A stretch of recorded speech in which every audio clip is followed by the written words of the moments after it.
Are listening to the Splinterlands AMA. It is now 9 a.m. on August 20th in the year of 2021.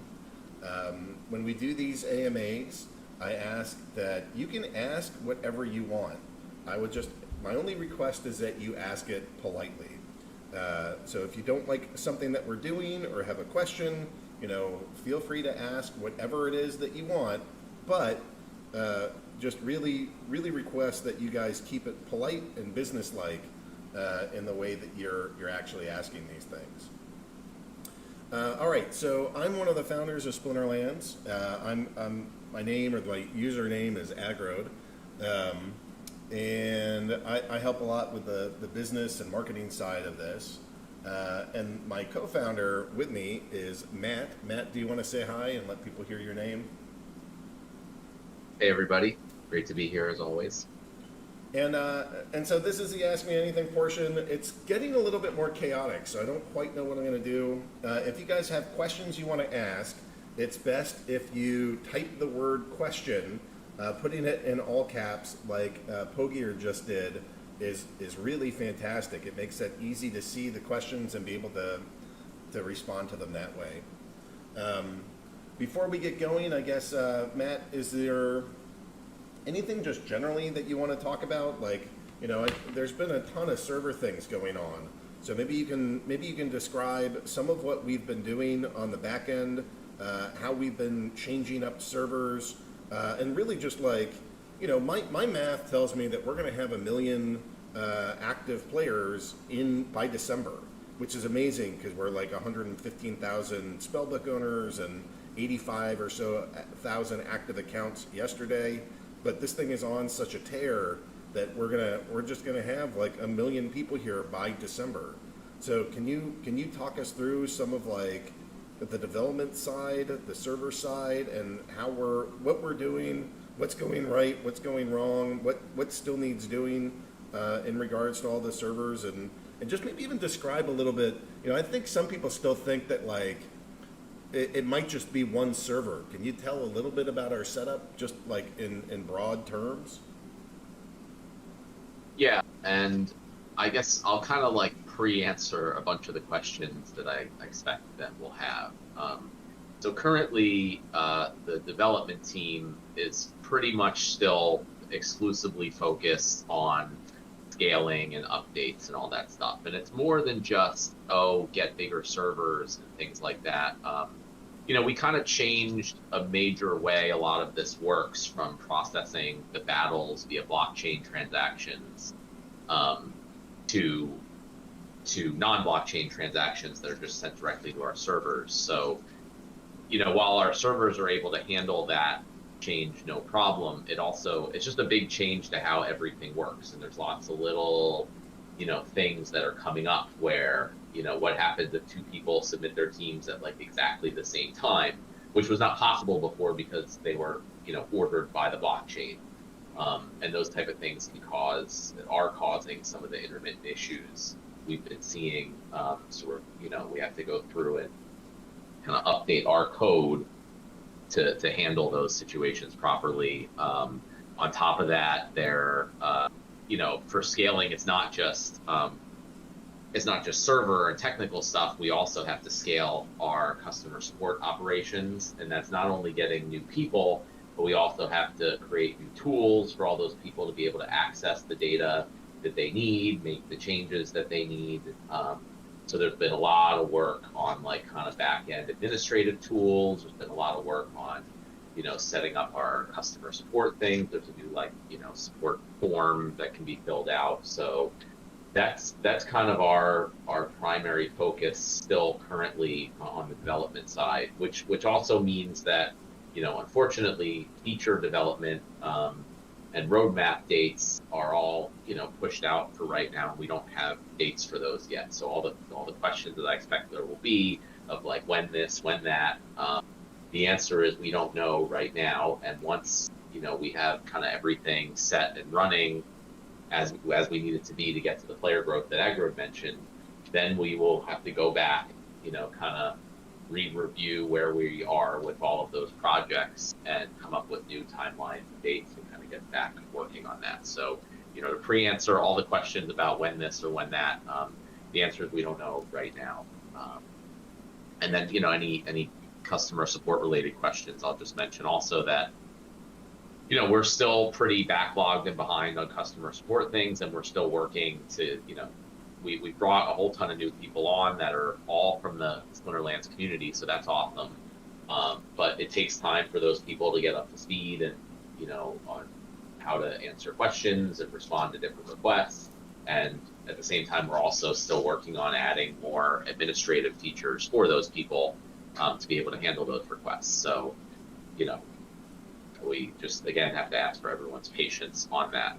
But ultimately, all these things will get resolved, and we will be able to support the growth that we are seeing, which, should just be a huge benefit to everybody here. So, ultimately, the end result should be really good, and I'm definitely looking forward to that. So tell me, do you think that we can handle this growth? I mean, what's going to happen to the servers or everything else?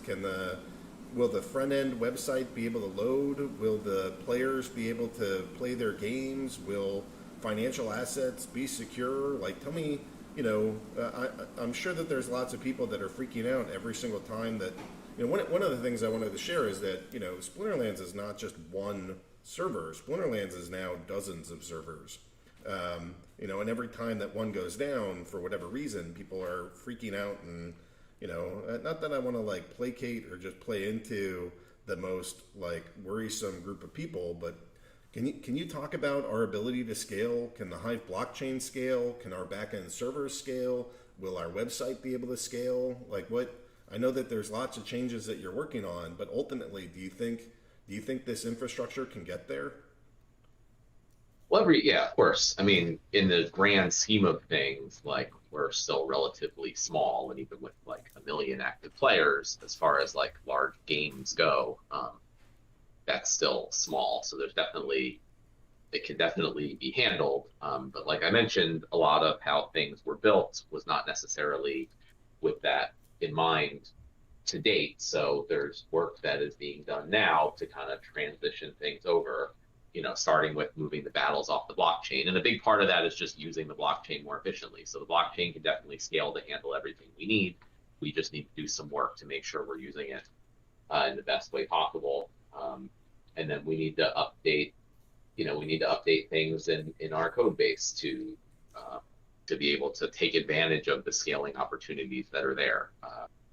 So I'm not worried about whether or not it can handle the scale that we'll grow to. It's just a matter of we need to put in the work, and we can't always anticipate all the issues that are going to happen.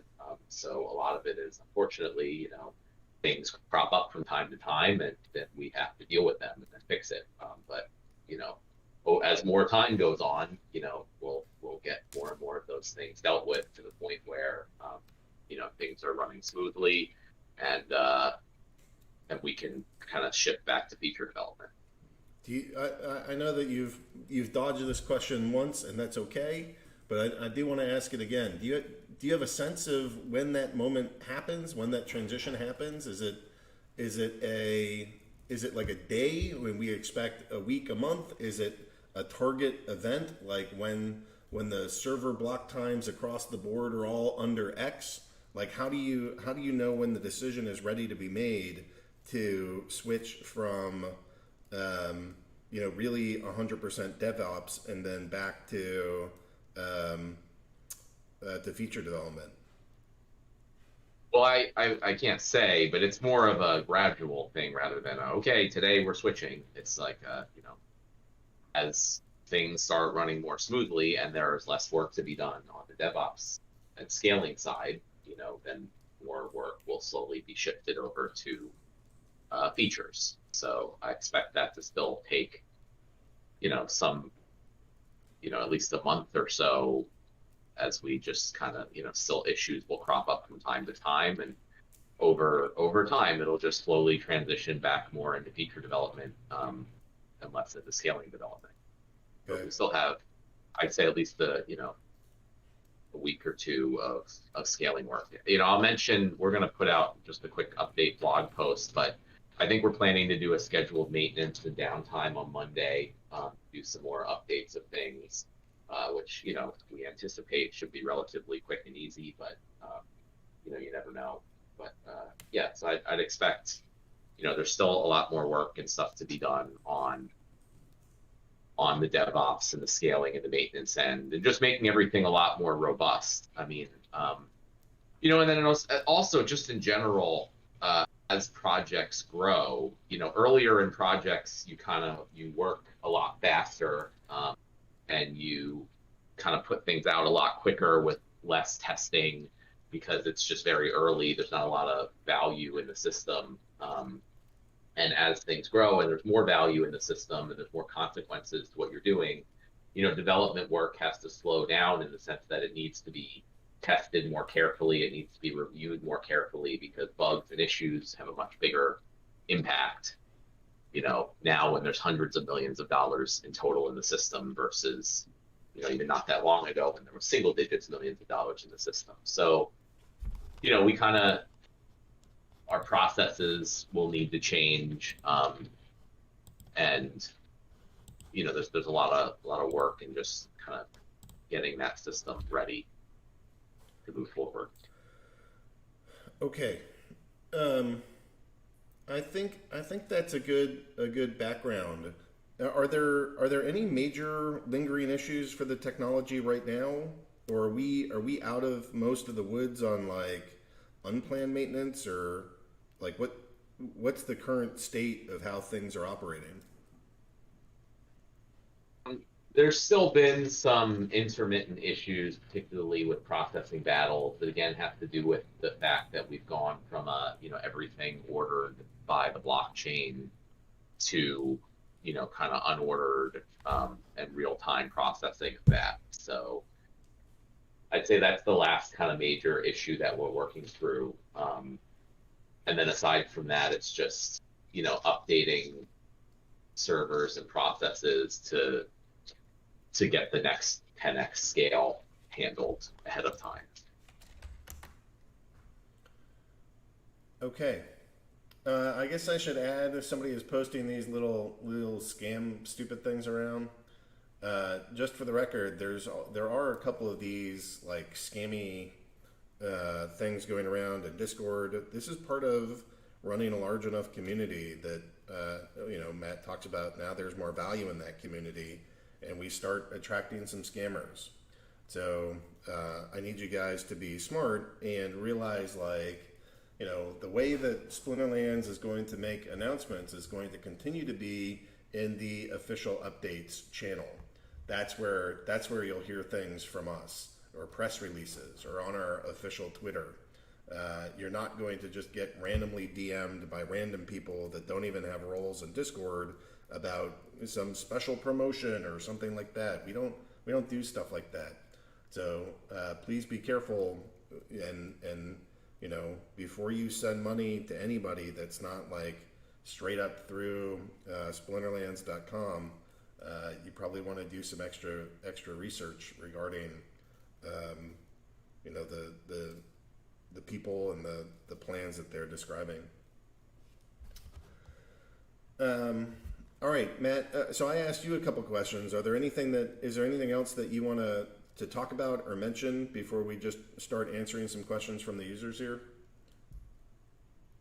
I think we should get into the user questions because there's been a lot more. But yeah, I just want to reiterate, like, any when questions for things. The answer is we don't know right now how much SPS will be required for Chaos Legion, how many packs there will be for Chaos Legion.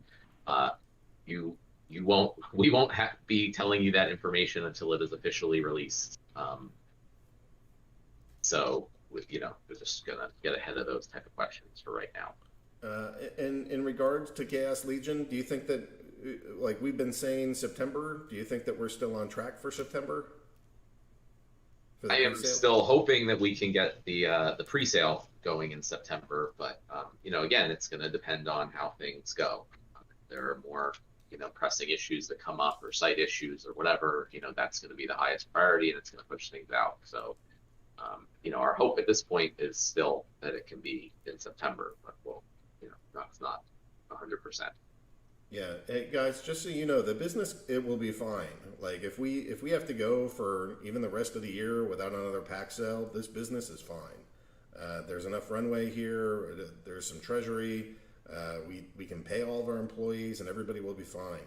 So both the business side and the dev side, our primary goal is really just what do we need to do to make sure that this game is functioning as smoothly as possible, and everything can come secondary to that. But that said, hopefully we're still in that September range to get this thing going. So I don't really want to go back and do all these questions. So I think my plan is to just start answering questions as they come. Does that sound reasonable? And maybe just ask people if we miss a question, they should just repost it until they get an answer. Yeah, those. Oh, I don't know. Yeah, where do you want to start? I mean, I don't know how many questions there are. Um, Um, I you mean, want to start like from the ones from today? yeah. Like No, I this mean morning? I mean like as they're coming. I don't. If you're not watching the stream or the Discord, like there's just so many Yeah, I questions can't coming in. watch and talk. Yeah, it just doesn't make sense to go back because I'd be here all day. Speaking of which, I'll be here probably for an hour and a half answering questions, or another like a full 2 hours. I know that Matt will not. Matt will be here for about another 45 minutes, but Yeah, man, I'd love to, but yeah, you you got know, stuff to do. Go.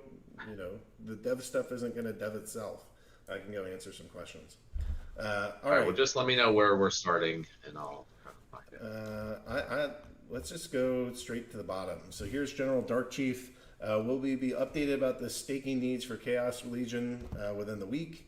And no, we don't know that quite yet. But the short answer is the more that you stake, the more certain that you can be that you'll actually be able to be eligible for the Chaos Legion pre-sale. Yeah, I'd say two things. One, we'll give people hopefully a good amount of notice, when it's announced before it actually goes live. And two, it's just the more SPS you have staked, the more you'll be able to get. I don't know the exact details of that yet, but we're not going to make it something where you need to like shift it around to multiple accounts and do all this stuff.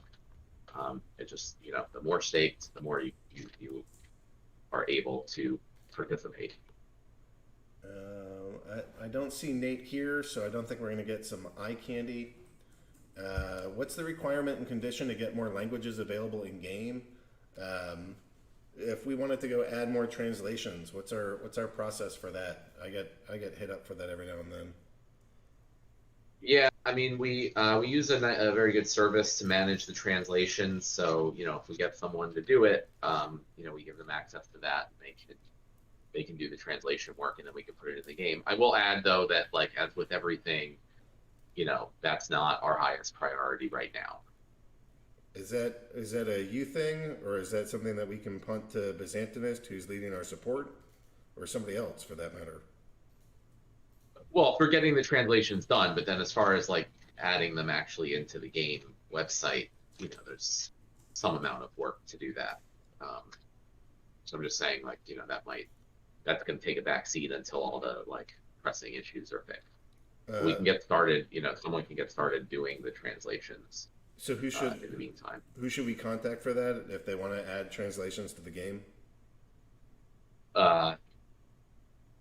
I guess for now they can contact, maybe you. I don't know if you're open to that. Liberty Last has access to the translation site.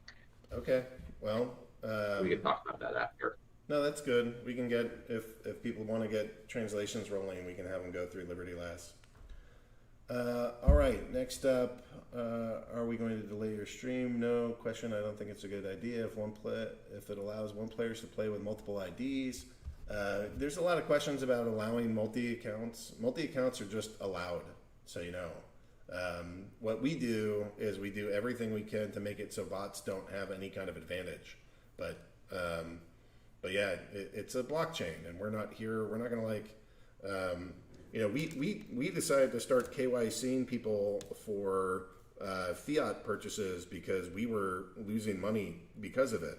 So it's not, we don't have any plans to like force you to ID or anything like that. Like if you wanted to give us money, we have financial concerns personally. for the business. But you know, we want accounts to be, you know, it's your account. You're free to interact here, and we're not gonna be Big Brother and tell you yes you can play these cards and no you can't play those, and you know this account's allowed but that one isn't. You know, it's a blockchain, and anybody that has the stake in the cards should be able to participate. And what we need to do as game developers and game designers is make sure that there's no extra incentive or extra help for bots to that gives them any advantages. Given the burn values of cards decreasing over time, is it safe to assume that the new modern format will have lower power requirements? Any thoughts on Chaos Legion and power? I've been floating around the idea of less DEC per pack, and maybe finally separating collection power from DEC scores just for this, because of this new edition, and less DEC. Any thoughts? Yeah, that's just all part of the economy design for Chaos Legion. So one option is to separate the burn value and the collection power for cards. You know, it's possible that there could be lower collection power requirements for modern format. You know, the ranked ladder leagues. There's a lot of options there, but you know, these are all things we're going to take into account. Okay. Yeah, we don't have an answer for that yet, but that's certainly some of the stuff that we're doing. It seems like rank rewards are showing your highest rank achieved rather than your current rank at the time. Is there a chance that this change will not be added? It's definitely going to get added. The question is when. DevOps is more important than that rule change, but we're going to get that in. Do you think that's in this season, or are we punting that? I don't know at this point. Okay. No when answers. Fair enough. Do we have a sense of when Rift Watchers will be added? Is that After Chaos Legion? That's after Chaos Legion. There you go. Any updates on the new reward cards or the sneak peek at land stuff today? What about reward cards? Because those are reward cards will be after the pressing issues. I don't have a when date for that, but yes, a lot of the reward cards are going out of print, and they will be replaced by, or have been already replaced by, dark energy crystals of similar value, based on the burn value of the cards, until the new rewards cards can be released. All right, but those things are coming. Yeah, Chris Roberts is telling me he can show a new reward card. Go ahead, put out. I don't know if that's fully designed or not, but even just the art, if you guys want to show a little bit of the art, that'd be great. Marketplace on mobile app. Also convert other potions to quest potions. That's kind of a funky idea. The marketplace on mobile app, marketplace, guild brawls, tournaments, all that stuff is in the works. It's just not the highest priority. What do you think about that idea of converting legendary and alchemy potions to quest potions? Yeah, I'm not sure. I haven't thought through that. You know, generally our thoughts on the alchemy and legendary potions is just a way of encouraging people to want to buy packs.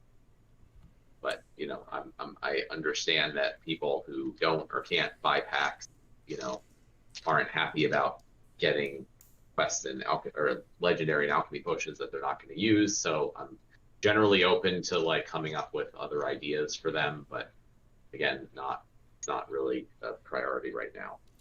The card and lore have been amazing so far and have lots of diversity to help lots of players get immersed in the game. What are some things that help the card artists from creating cultural incentive cards? Will there be one time a card art contest for a limited official card as an incentive for us to promote the game or something? I'd be open to having some like a big old contest that Nate can judge to see if there's a card that we can introduce from the community. That'd be fine. I mean, we at times, if you guys have like serious suggestions, you can contact Chris Roberts and just share. You know, we like having different communities and different cultures represented. So if there's some like mythical creature or something that's really important to your culture or community and you want it in the game, message Chris Roberts and have a conversation around it. Nate's not around. No eye candy. I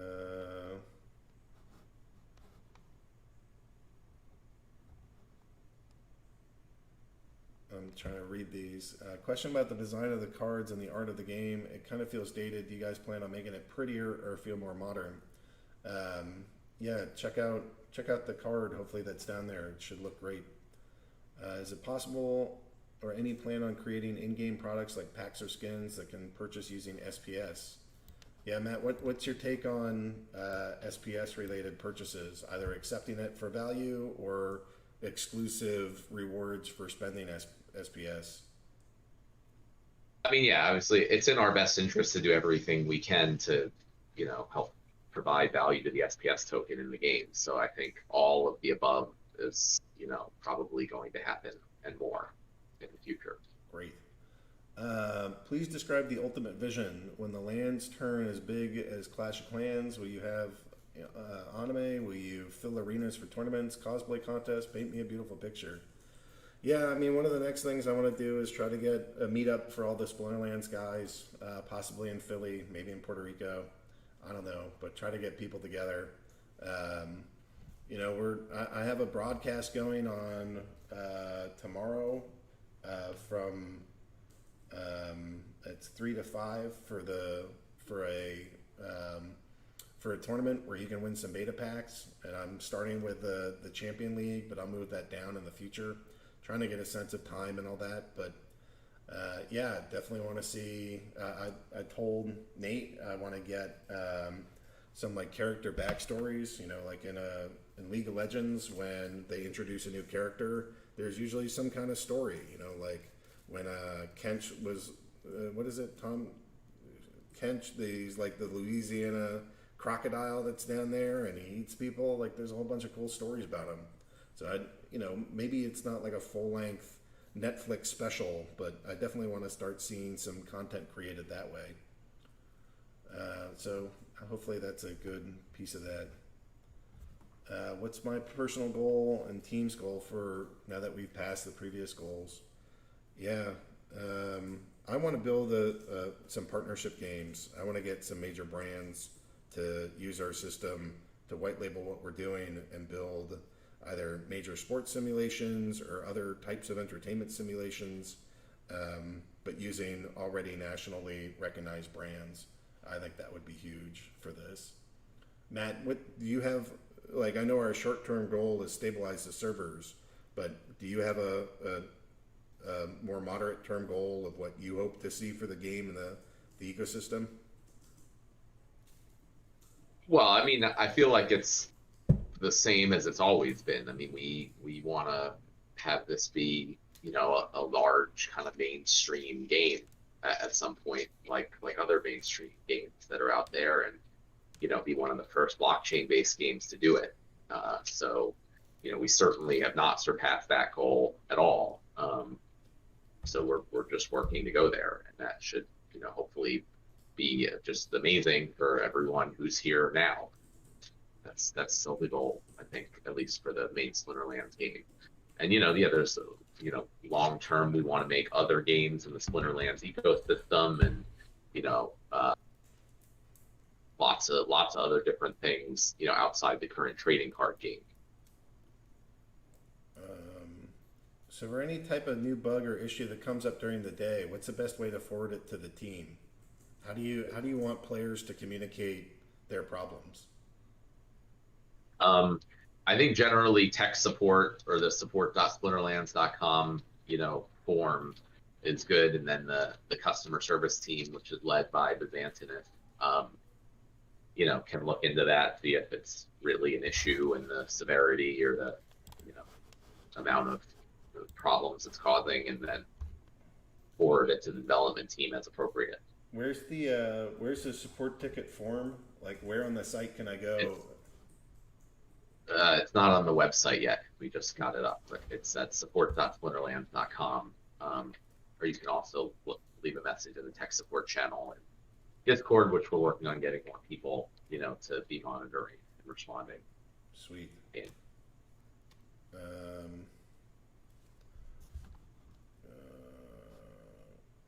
SPS to buy Chaos Legion packs, I believe so. Can you develop a card wish list with notifications? I have several cards I'm waiting for better rental prices, and it'll take a while to scan them all several times a day. So little things like that are exactly what we want third-party developers doing, because you don't need Splinterlands to do that. There's all kinds of smart developers in the community that can make little tools like that are not core development pieces. And Market. I'd say check out peakmonsters.com, and potentially other third-party markets that may offer those features. Yeah, Manser, if you wanna show something, go ahead. Any of the guys that are part of the team that want to show stuff that they're working on and get a little feedback or something, you guys are welcome to do it. Is there a way for me to select a card to be continually relisted for rent after the contract ends, or returned to me with a notification so I will know I need to do something about it? Currently have no idea when my rentals end. I think it is already automatic that they get relisted. How much will the Rift Watchers cost? Will it be buyable with credits? The Rift Watchers, we're treating that like another dice set, right? Where it's either DEC or potentially SPS payment only, not every type of crypto, and that's going to be some kind of burn or something. Is that still roughly the plan?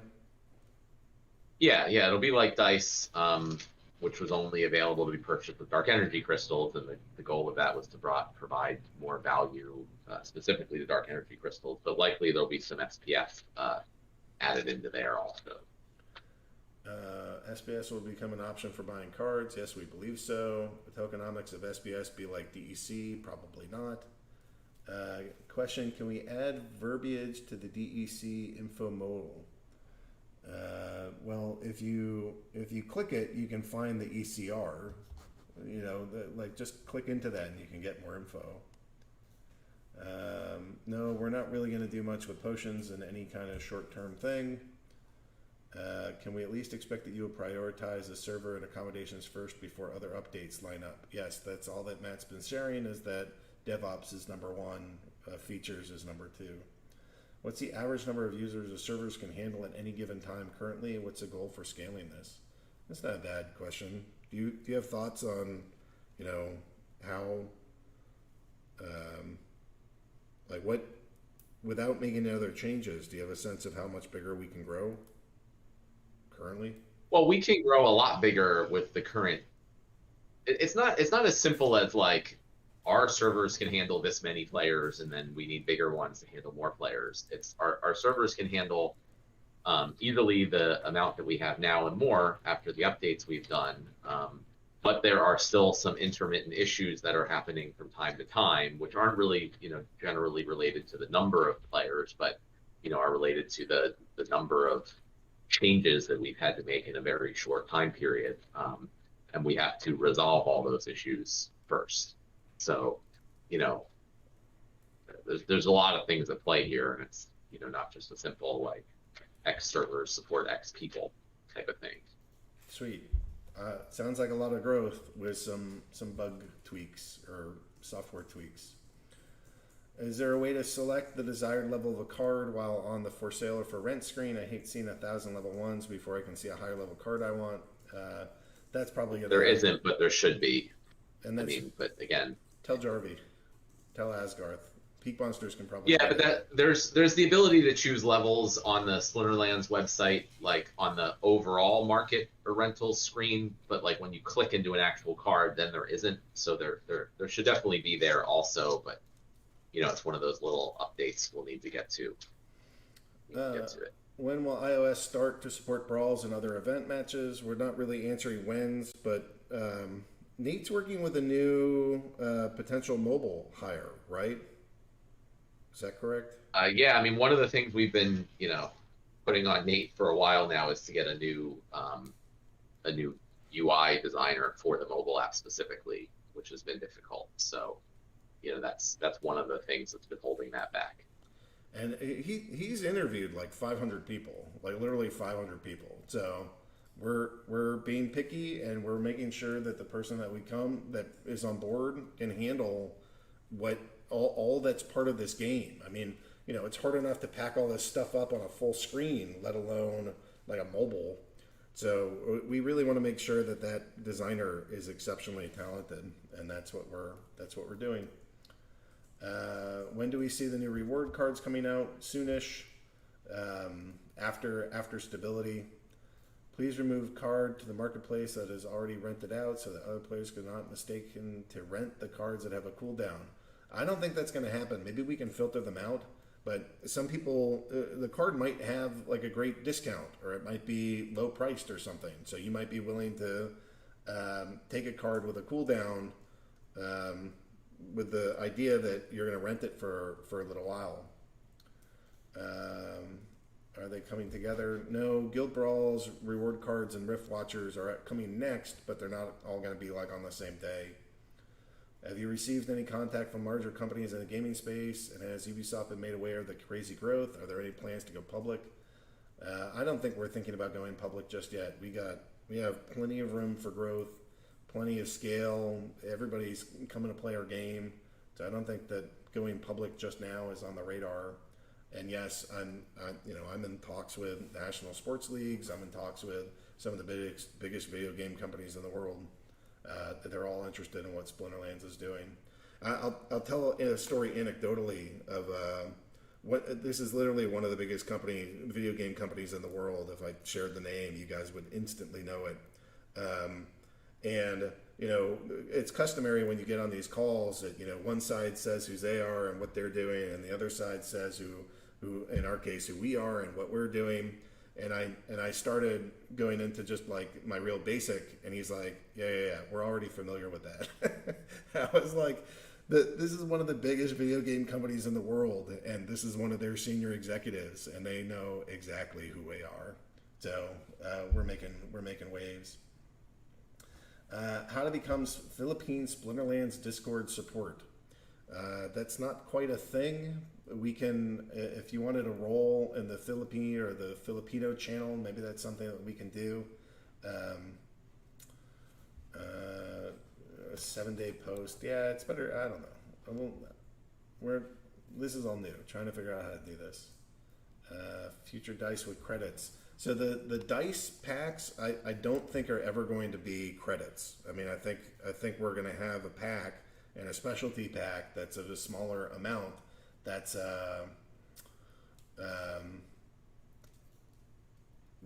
only going to be purchasable by DEC or SBS or other in-game currencies. Question: can you lower the price of cards and rents to be fair for new players? Well, when we launch packs, they'll be like still in that $2-ish range, and rather than like selling packs for $50 or $100. That's part of it. But we also, the game doesn't control rents. I mean, when you guys are renting cards, none of that money goes to Splinterlands. That money goes to players. I guess there's a market fee so that there's not like spam everywhere. But that money goes to players, not to us.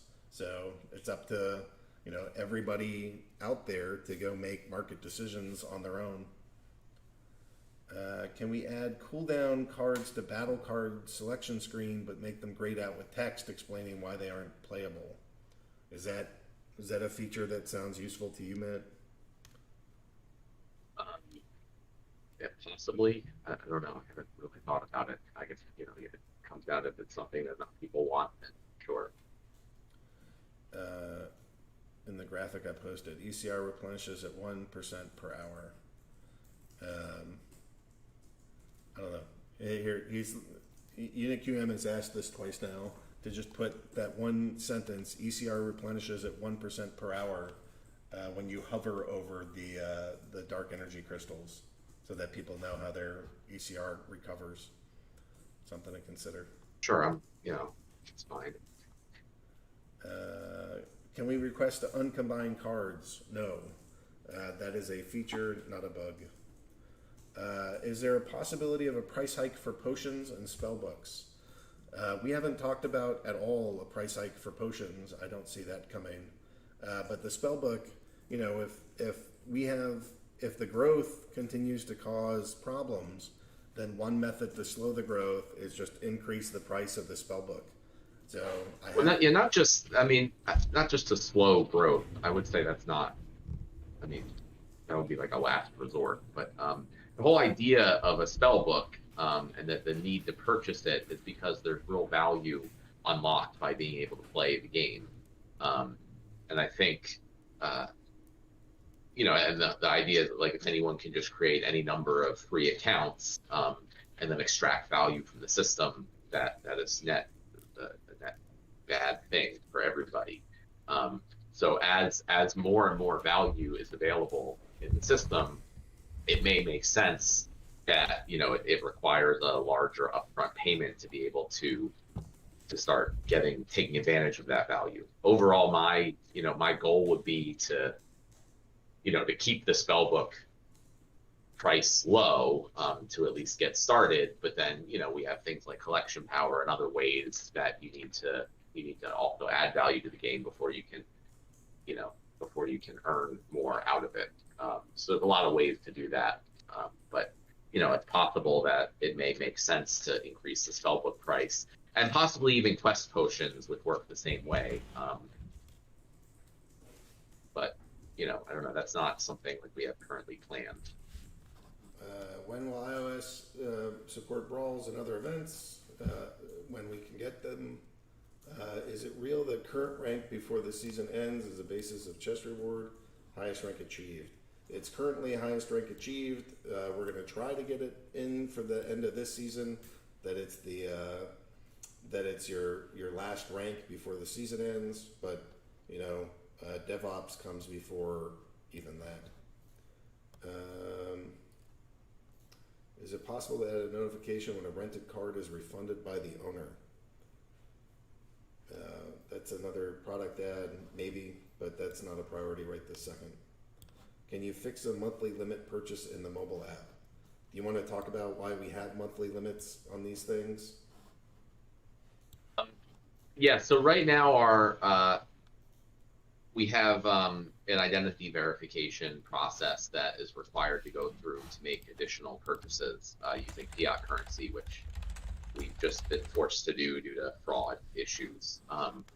That's not currently available in the mobile app, so you'd have to currently go to the desktop website and go through that process to kind of verify your account, and then you'll be able to make more purchases in the mobile app.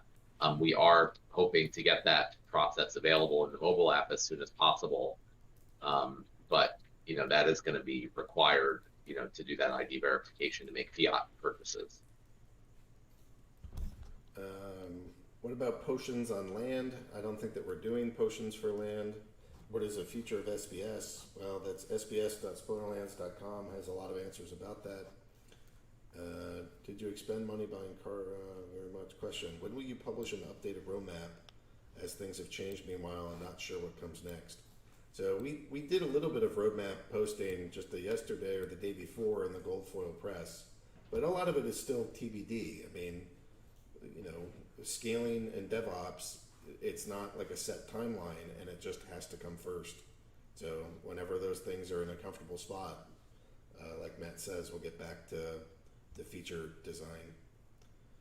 Are there plans to develop esports scene of Splinterlands? It would be a great way to showcase the game, make it competitive, and be watched by millions around the world. Well, yeah, that's part of why I'm switching my Saturday broadcast to doing live bracket tournaments and seeing if I can't, I'm working with Zen Sports to try to get us both to up the amount.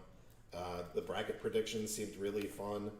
We had 750 bracket predictions that got submitted, and that was for a couple $100 worth of cards. So, that's pretty good engagement for that. Happy to do that. And Splinterlands has like an enormous amount of assets that we can put out for tournament rewards and things. So, we don't just want to throw them out to like the community randomly, but if we can have some well-designed things and have some good prizes, when we get airdrop cards and we use those, it's not like we just sell them on the market. We use those for events, and those are the prizes that are part of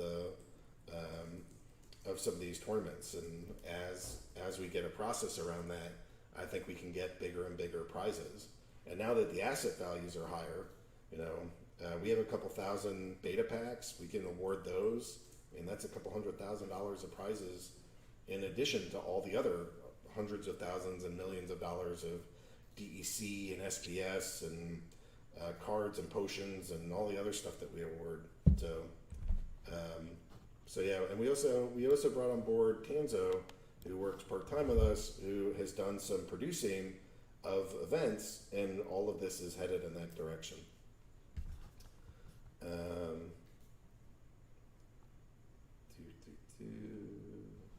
Will there be any patch for players with high power camping in lower leagues? These players make matches in Bronze League and Silver miserable because they're stomping with their overpowered cards. Any thoughts on that, Matt? Well, I mean, the lower leagues have the card level cap, and in theory, players who have higher level cards toward the level caps will have their ratings increase if they win a lot, and then should hopefully get matched with people with similar level cards. But in general, if that's not happening, or there's other things happening that are causing problems, we just have to look into that and try to match up players more appropriately. Question, I don't know if this has been asked before, but will Chaos Legion be purchased by DEC credits or SPS? Chaos Legion should be purchasable by all of those. Yeah, so Chaos Legion is going to be just like Untamed, basically, which can be purchased with credits or Dark Energy crystals, and then we plan to allow the purchase of credits with SPS tokens based on their market price in the near future. I've been watching this game since the alpha card launch, and I think the game has made amazing strides in both look and feel. Are there any plans to improve the overall animations, in some cases add 3D elements to compete with the look and feel of larger games such as Hearthstone and Gwent?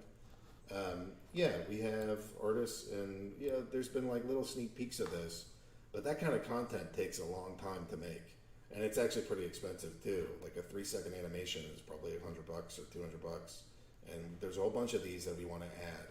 So that kind of stuff is in the works currently, and I hope to see the visual aspect of the game just get a nice overall, and Nate's really leading that charge.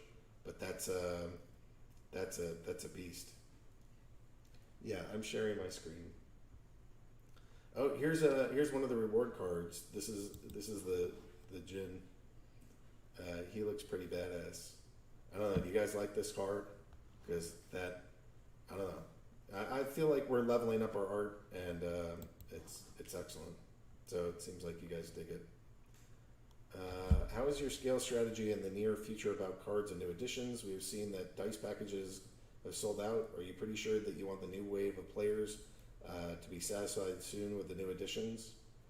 Do you want to talk at all about our strategy for how we're figuring out like Chaos Legion, maybe not specific numbers, but some of what goes into how we make that decision?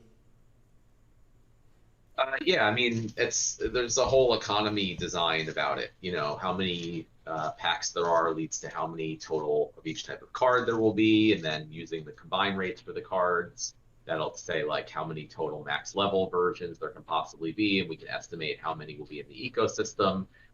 Compare that to how many players we expect there will be active in the ecosystem, and we try to make sure that players can get decent access to cards while still making sure they're not overly abundant, so there's value to them. Then we have to look at Dark Energy crystal burn rates, of the thing, how much that's adding to the system, how much demand and sinks there are for Dark Energy crystals to soak up that demand, or soak up that supply, which there is enough demand right now, but we have to plan for that into the future. So there's all this stuff. I think we've been decent at that with past sets. This is definitely going to be a more challenging one because the growth has been significantly different than in the past. But I think we'll be able to use those same mechanics to figure out what a reasonable thing to make sure players have decent access to cards, to newer cards at reasonable prices, while still having them sell out in a time frame that makes sense to make them overall scarce in the game. All right, when do you plan to release a Chaos Legion white paper? It'll be right before we launch the packs, or launch the pre-sale. When is Gen Con? Well, I would say right before. I mean, there'll be some time before the pre-sale starts. People can plan ahead. Bulldog, when is Gen Con? I should probably go to that and get a booth and all that. It's still kind of COVID-y, and I'm not scared of COVID. I'm scared of people that are looking to enforce COVID. Those people are terrifying. So I don't know. We'll see. But I'm willing to travel and do some of this and go around. With the new reward set coming, will the old reward set be included in the chest? No, the old rewards cards will never be printed again. And if it runs out, it's getting replaced by DEC until we get the new reward cards in. Do you plan on addressing bots in the game? No, they're allowed. Do you plan to list on Binance in the future? We have a couple of different big exchanges that we're looking to list on. And we're in talks with a bunch of them, and we'll see how they go. Verified landowner designation.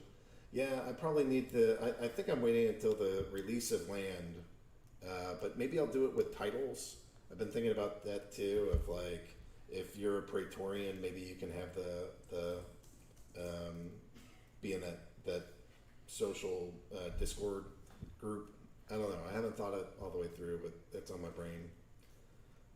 Baffy's asking at 928, what's the current state of the new reward card and Legion ability stats? Are you planning to expand Evolve, the team that's involved in balancing the game abilities and design? Thoughts on how these cards are getting created and their stats and what's allowed in them? Yeah, no, I know, Boffy, that you really, really wanted to be involved in that. But I'm not, we're focusing on the scaling stuff in the game right now and the DevOps thing. So that is not, that's waiting until after that's done. Agnew feels extremely underpowered if compared to the other one mono legendaries. Is that on purpose? Reach is almost a non-ability, and the only great stat is a base speed. Cards like Lensmaster Pete, Fiorosa, and Epona feel on an entirely different level. You want to talk about how governance might impact this? Yeah, I say I don't know. I haven't specifically looked at that with all the other stuff going on. But sometimes we might not get a card. Some cards might be less powerful than we hope, or vice versa. And like Agro said, hopefully in the not too distant future, we'll start to have our governance system in place where players can start to just propose and vote on changes to cards. At Adventure, where we fight AI to go up the tower, some levels require help of another random player, like a tag team against AI. Yeah, I've thought about this. That to me is possibly one of the boss fights that we'll include. Roll up the tower, fight a bunch of teams, and then fight the boss. But that's gonna be later. But that is one of the boss fights that's on my brain. Date of release of titles and totems. For the market, that stuff is all delayed and not the highest priority. Why is there a limit purchase in mobile? Because of scammers and fake purchasing and people that try to steal from us. So that's like a financial safety precaution for us. When will SPS become available on Binance and Huobi or even a top 5 exchange? It will change everything and can invite more players. We're in talks. We'll see. Is there a way to Yeah, like I don't. As far as exchange things, it's not like Binance and Huobi are like knocking down our door to launch the token, to list the token, and we're saying no. I mean, it's hard to get listings on big exchanges. We would love to do that, obviously, if we can, and we're going to do everything we can to make it happen. But I can't say whether or not that will happen because it's not under our control. And so for some of those questions, you guys the real answer or the real thing to be doing is directing the question to Binance and Huobi. When are you guys going to be listing SPS? So, hopefully it'll be there. SPS on ranked match. Yes, you will get SPS as part of your ranked matches and as part of your tournaments, but it's delayed, but that will be coming. Is there any way to introduce a system where we can convert from a region and tract to lands? What do you think about that? When the land claiming is released and launched, which we don't have a date for right now, you will be able to redeem your region claim for the 1,000 plots, and then you can split those up however you want. And same with tracts. Will be, you'll get your 100 plots, but not before then.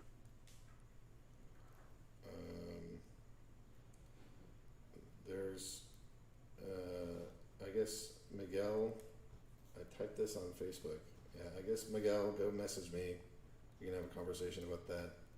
How are you going to be able to fix the DEC credits ratio in the game?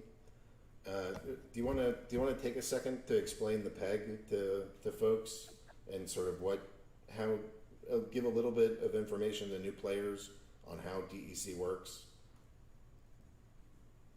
Yeah, so I mean, dark energy crystals, we accept them for a certain value in the game for purchases of things, regardless of what the market price is doing. So the market price of dark energy crystals is currently much, much higher than the value that we will accept them for in the game. I understand that this is causing issues for people who don't realize that and spend dark energy crystals to buy potions in particular, rather than using credits, which is a much cheaper price. And in the short term, we're just going to be adding a lot better messaging there to let players know that that's the case. And in the future, we'll always just keep an eye on that and see if it makes sense for us to adjust things with how we value dark energy crystals for things in the game. But that's more of a longer term thing. And right now, the issue is really just around potion purchases, as those have a fixed price in dark energy crystals while also being able to be purchased with credits. But the same thing will probably come up with Chaos Legion, so that'll be part of the design of that release. Byzantinist is showing us this is pretty critical. So from now on, when you guys have support things, the support stuff should go to support.splinterlands.com. Support.splinterlands.com. Support.splinterlands.com. All right, Matt, we're coming up on an hour, so I want to be thoughtful of your time. I'll go through and answer all these questions for when's my next thing? Yeah, I have up to 2 hours, so maybe I'll stay here and just answer questions for 2 hours. We'll see. But Matt, I want to be respectful of your time, and I know that there's a ton of dev work that is pretty urgent. So is there anything that you'd like to share with us, or any last thoughts that you want to add before you pop out, and I'll just keep going and answering questions with folks? Yeah, I mean, I'll just say we really appreciate everybody's patience as we get all these issues ironed out and we kind of get through the support request backlog and fixing the problems that are causing the support requests. I can't tell you everything's going to be fixed tomorrow. It's going to take a little time, but it will get fixed. And we will go back to feature development and continue to just grow the game in the not too distant future. So everyone, we appreciate your patience, and everyone who sticks around should hopefully be pretty happy with how things are going through the end of the year and beyond. Yeah, I mean, if we're supporting 1 million players by the end of the year, I mean, that's going to be amazing. It'll be amazing for everybody, just for game liquidity, for token liquidity, for the amount of rentals and people renting, and I don't know, prizes, everything. It's gonna be phenomenal. So Matt, all right, I'm gonna head out.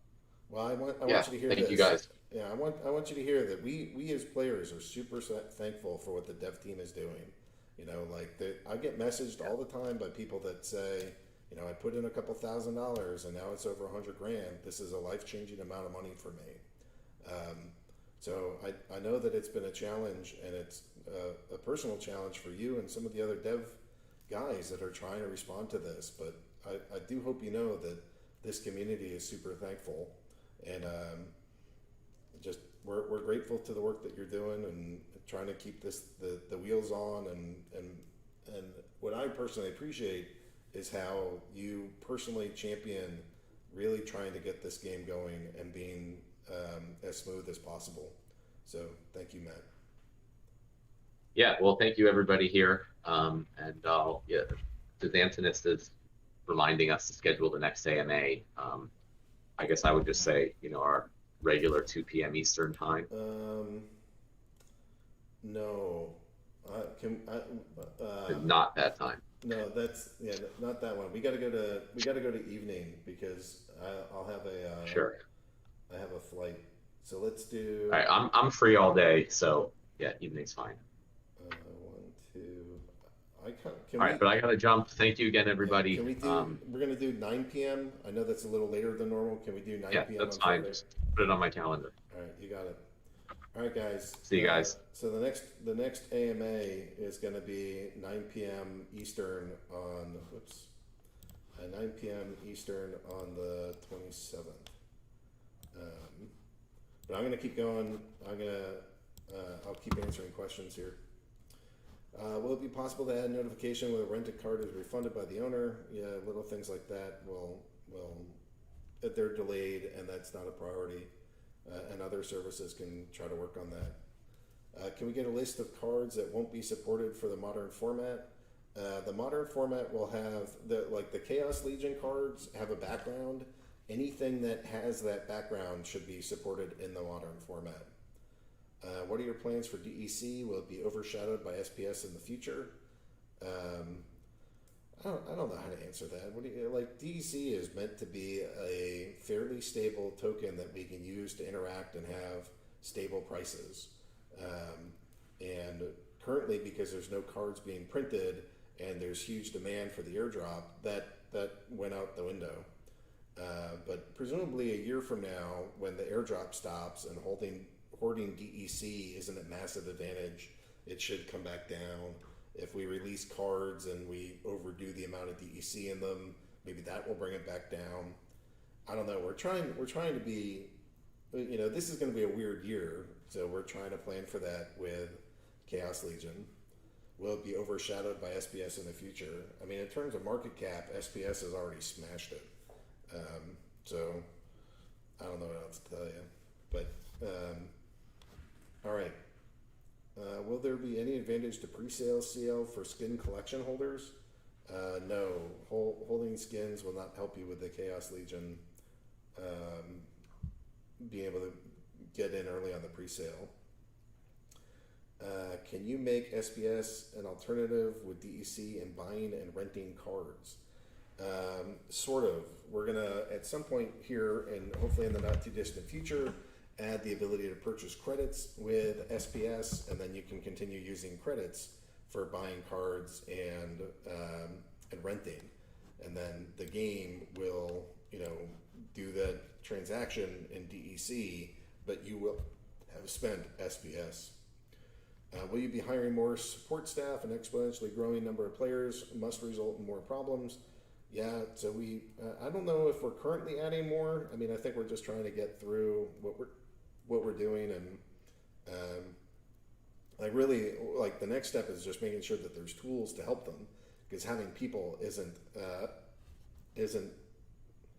just having people doesn't do enough. They have to have tools, and we're working on those too.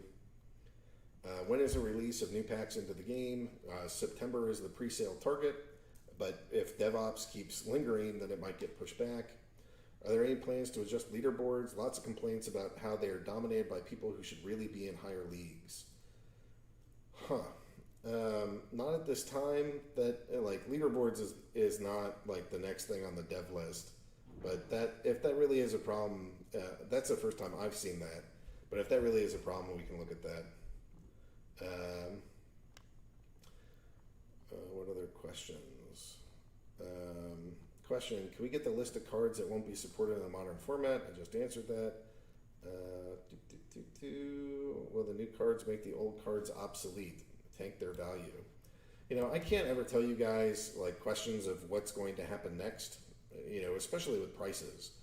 Whenever I do, I get yelled at for the first thing, and secondly, I just don't know. I mean, I like to speculate and make guesses, but I tend to do that with my own collection more than anything else. will the new cards make the old ones obsolete? So one thing I can tell you is that when we design cards, we have a spreadsheet. And the spreadsheet has a bunch of different abilities and stats, and you get points for this and that. And depending on the rarity and level, you get points for this and that. And we don't like stick to it 100%, but that's like the main way that we guide the creation of cards. And when we roll out Chaos Legion, it will use the exact same spreadsheet. And the reason that's important is that we're intentionally not inducing power creep. So like if we wanted to do power creep, we would either increase the amount of points that you get, or if we wanted to make the old cards more powerful, we decrease the amount of points that they get, and we're purposely not doing that. That was the kind of thing that we did with gladiator cards. Like those cards are definitely broken compared to everything else. But that was done in this safe sandbox within the guild brawls. So I tend to think of them as like Lego pieces, and these will have different shaped Lego pieces.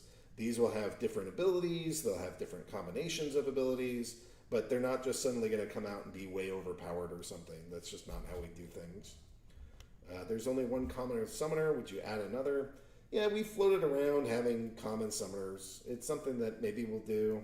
I don't know. It's not super high priority, but it might end up being, it could end up being that there's so much need for summoners on land that like we'll introduce a reward card of like a tired peasant, and that tired peasant will be like a summoner that is a common summoner, fairly expensive, doesn't do a whole lot, but would be great for sitting on land. That's an option. So Cryptomancer's showcasing one of these, the ways that we're adding animation.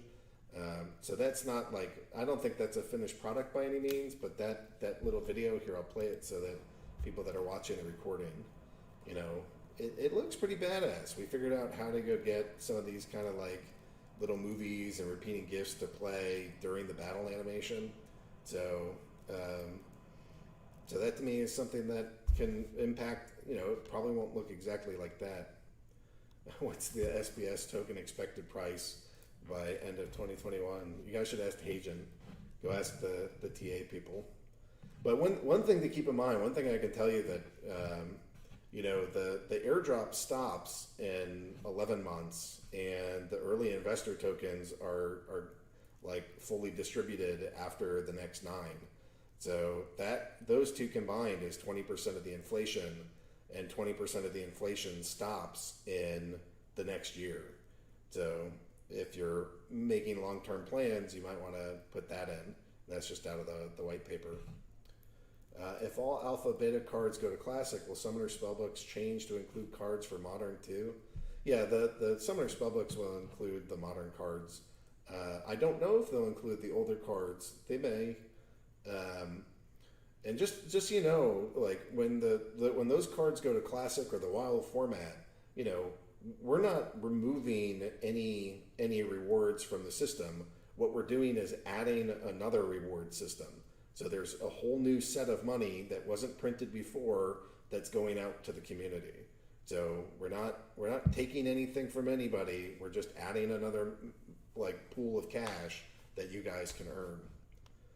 I asked about the future vision. You talked about sports through your current ecosystem. You mean sport NFT games or betting in real life sports through SPS tokens or something like that? I don't know. Vision is too broad for this.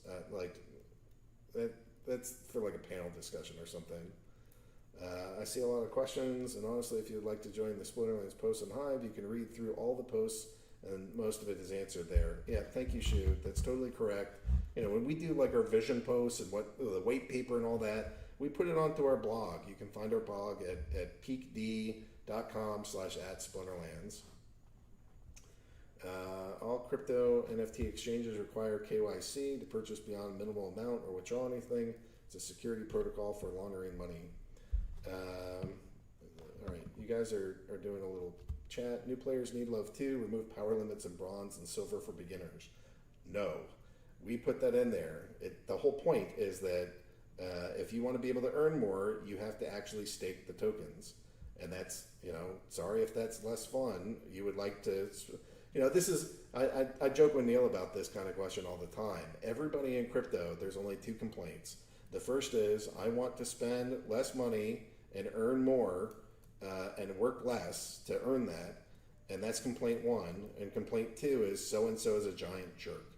And those are really, and like, I've been in cryptos since 2016, those are really the only two complaints. And this complaint goes along with that of like, I'm a new player. I want you to remove limits so I can earn more and spend less to earn more. Well, the whole thing is that if everybody is required to hold these cards and you can't advance unless you hold them, that's part of what's driving up the price and part of that whole economic system.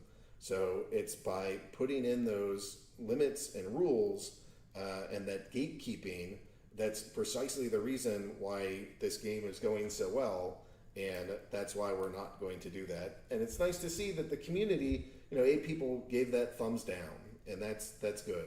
And so, Mark, I'm not picking on you. I see this kind of question all the time, and hopefully when you've been around a little bit longer, and you get out of bronze or silver, and you own a couple more cards, and you can kind of get a better lay of the land, you'll be like, oh, I get it now. Yeah, this is a really powerful tool and rule. Please add search tab on the marketplace. Yeah, that's great. Hey, Agrod, is the BUSD, DEC, BNC, LP an official pool? My DEC hasn't been counted on the snapshot. The BUSD, DEC, BNC. I don't know what BNC is. So, I don't know. I don't know what that is. Question, you said Rift Watchers will be purchasable by credits? No, Rift Watchers will not be purchasable by credits. Rift Watchers will only be purchasable by definitely DEC and quite possibly SPS. And Rafalski, hey, I still try to use your site a whole bunch, but but since we made some of the battle changes, I can't get updated stats. So please connect with the dev team to figure out what you need to do to make that more visible, because I definitely use that thing all the time. How do you address players hoarding cards? It causes new players to quit because they can't really buy, rent good cards. Well, that's part of why we're releasing new cards, but we want players hoarding cards, and then go rent them or hold on to them and sell them later. It's your choices, Who am I to say how many is the right number of cards for you to personally own? That's none of my damn business. You guys get to go make your collections however you want. Cool visual for card attacks. Mobile marketplace. I've seen this question a whole bunch. It's on the list. I don't know when we're going to get to it. Where can I see where my rental is expiring? Check out the rental tab. Question, do you intend to implement more mechanics to bring DEC back to its par value or continue to let the market determine the value of DEC? It's possible we'll introduce other things, but nothing's on the roadmap. I mean, I think we're kind of stuck with high prices for the next year, and then I imagine that they'll come back down, but I don't really know. And again, Chaos Legion, depending on where we set the DEC per pack, and then the price per pack might impact that as well. So, I don't know. We got to release cards, and that's a thing. We're probably going to reduce the amount of dark energy crystals, but I don't know how much. It's actually a pretty complicated problem to talk through, and that's kind of the next major thing that we have to do as soon as the DevOps stuff is over. Is it possible to make a tab in the marketplace where you can select the cards you're looking to rent, like selecting favorited cards? Maybe that sounds like something that you could go get through Peak Monsters, or like a good thing over there. Nephilim, cherubs, and other named angels and demons. That would be fun. I'm good with that. When deck dump sir. Yeah, who knows? It was mentioned earlier that multiple accounts for players is allowed. Does that mean a player can use a single ID for multiple account ID verifications? I don't quite know the answer to that. And we also want to make sure all the new hires love cats. That is not actually a requirement, not even slightly or remotely. You don't have to love cats. Is it possible to make a tab in the marketplace where you can select the cards you're looking to rent? Yes, you just asked that. Question, is it possible to change sale rental amount from dollar to actual credit DEC amount? No, the system is all built with dark energy crystals. And so hopefully when, again, I think it's going to take about a year for it to settle, but in a year from now when, the airdrop's over and people aren't like purposely hoarding DEC, my guess is that it kind of comes back to the peg over time. And as that happens, the rental amount, the DEC amount, and the credit amount should all be the same. Let's see. Is it possible to make a tab in the marketplace where you can select the cards you're looking to rent, like selecting favorite cards? Hey, you don't need to ask me 3 or 4 times. I'll just keep going down the list. Question, will you be hiring more support staff and exponentially growing number of players? I think I already answered that. Oh, Carbuncle, Incubi, Succubi, and Oni. Those are good too. How is your scale strategy in the near future about cards and new additions? We've seen that the dice packages have gone sold out. Yeah, so we're trying to figure that out. Will there be a Splinterlands merchandise shop payable with DEC? I built one and then we never got it implemented and now it's just been sitting there. I have like a whole company that wants to work with me on it, so I'll have that conversation. I don't know, probably. But, you guys are going to buy like 2 shirts, so it's a lot of work to not do a lot of stuff with it. So I don't know. When we've done merch, we haven't seen like, hundreds of thousands of dollars of sales, and then it's all like a giant pain in the butt. So more like what we like to do is just find third-party vendors that like to do all this. Sirens, sure, I like sirens. Have you thought about increasing the price of entry, increase the price from $10 and or making books DEC purchasable only to burn DEC? We're not going to make the Spellbook purchase burn DEC. We have to make some money in some places. That's one of the ways that we're earning cash. Increasing the price, we've talked about it. That was earlier. My thought is if growth is too fast, we should raise it. Matt's answer is, well, there's so much value to having one that we should raise it. So I don't know. At some point, we'll probably raise it, but it doesn't seem like it's immediate. If a card is in cooldown, can we add an alert before buying it or renting it? It's in red on the screen as like a giant exclamation point. You just got to look at what you're renting. Let's see. Other questions. If you guys want to ask questions, please include the word question in all caps at the beginning. Is it possible that cards can be female or male? That way we can breed them, produce other cards.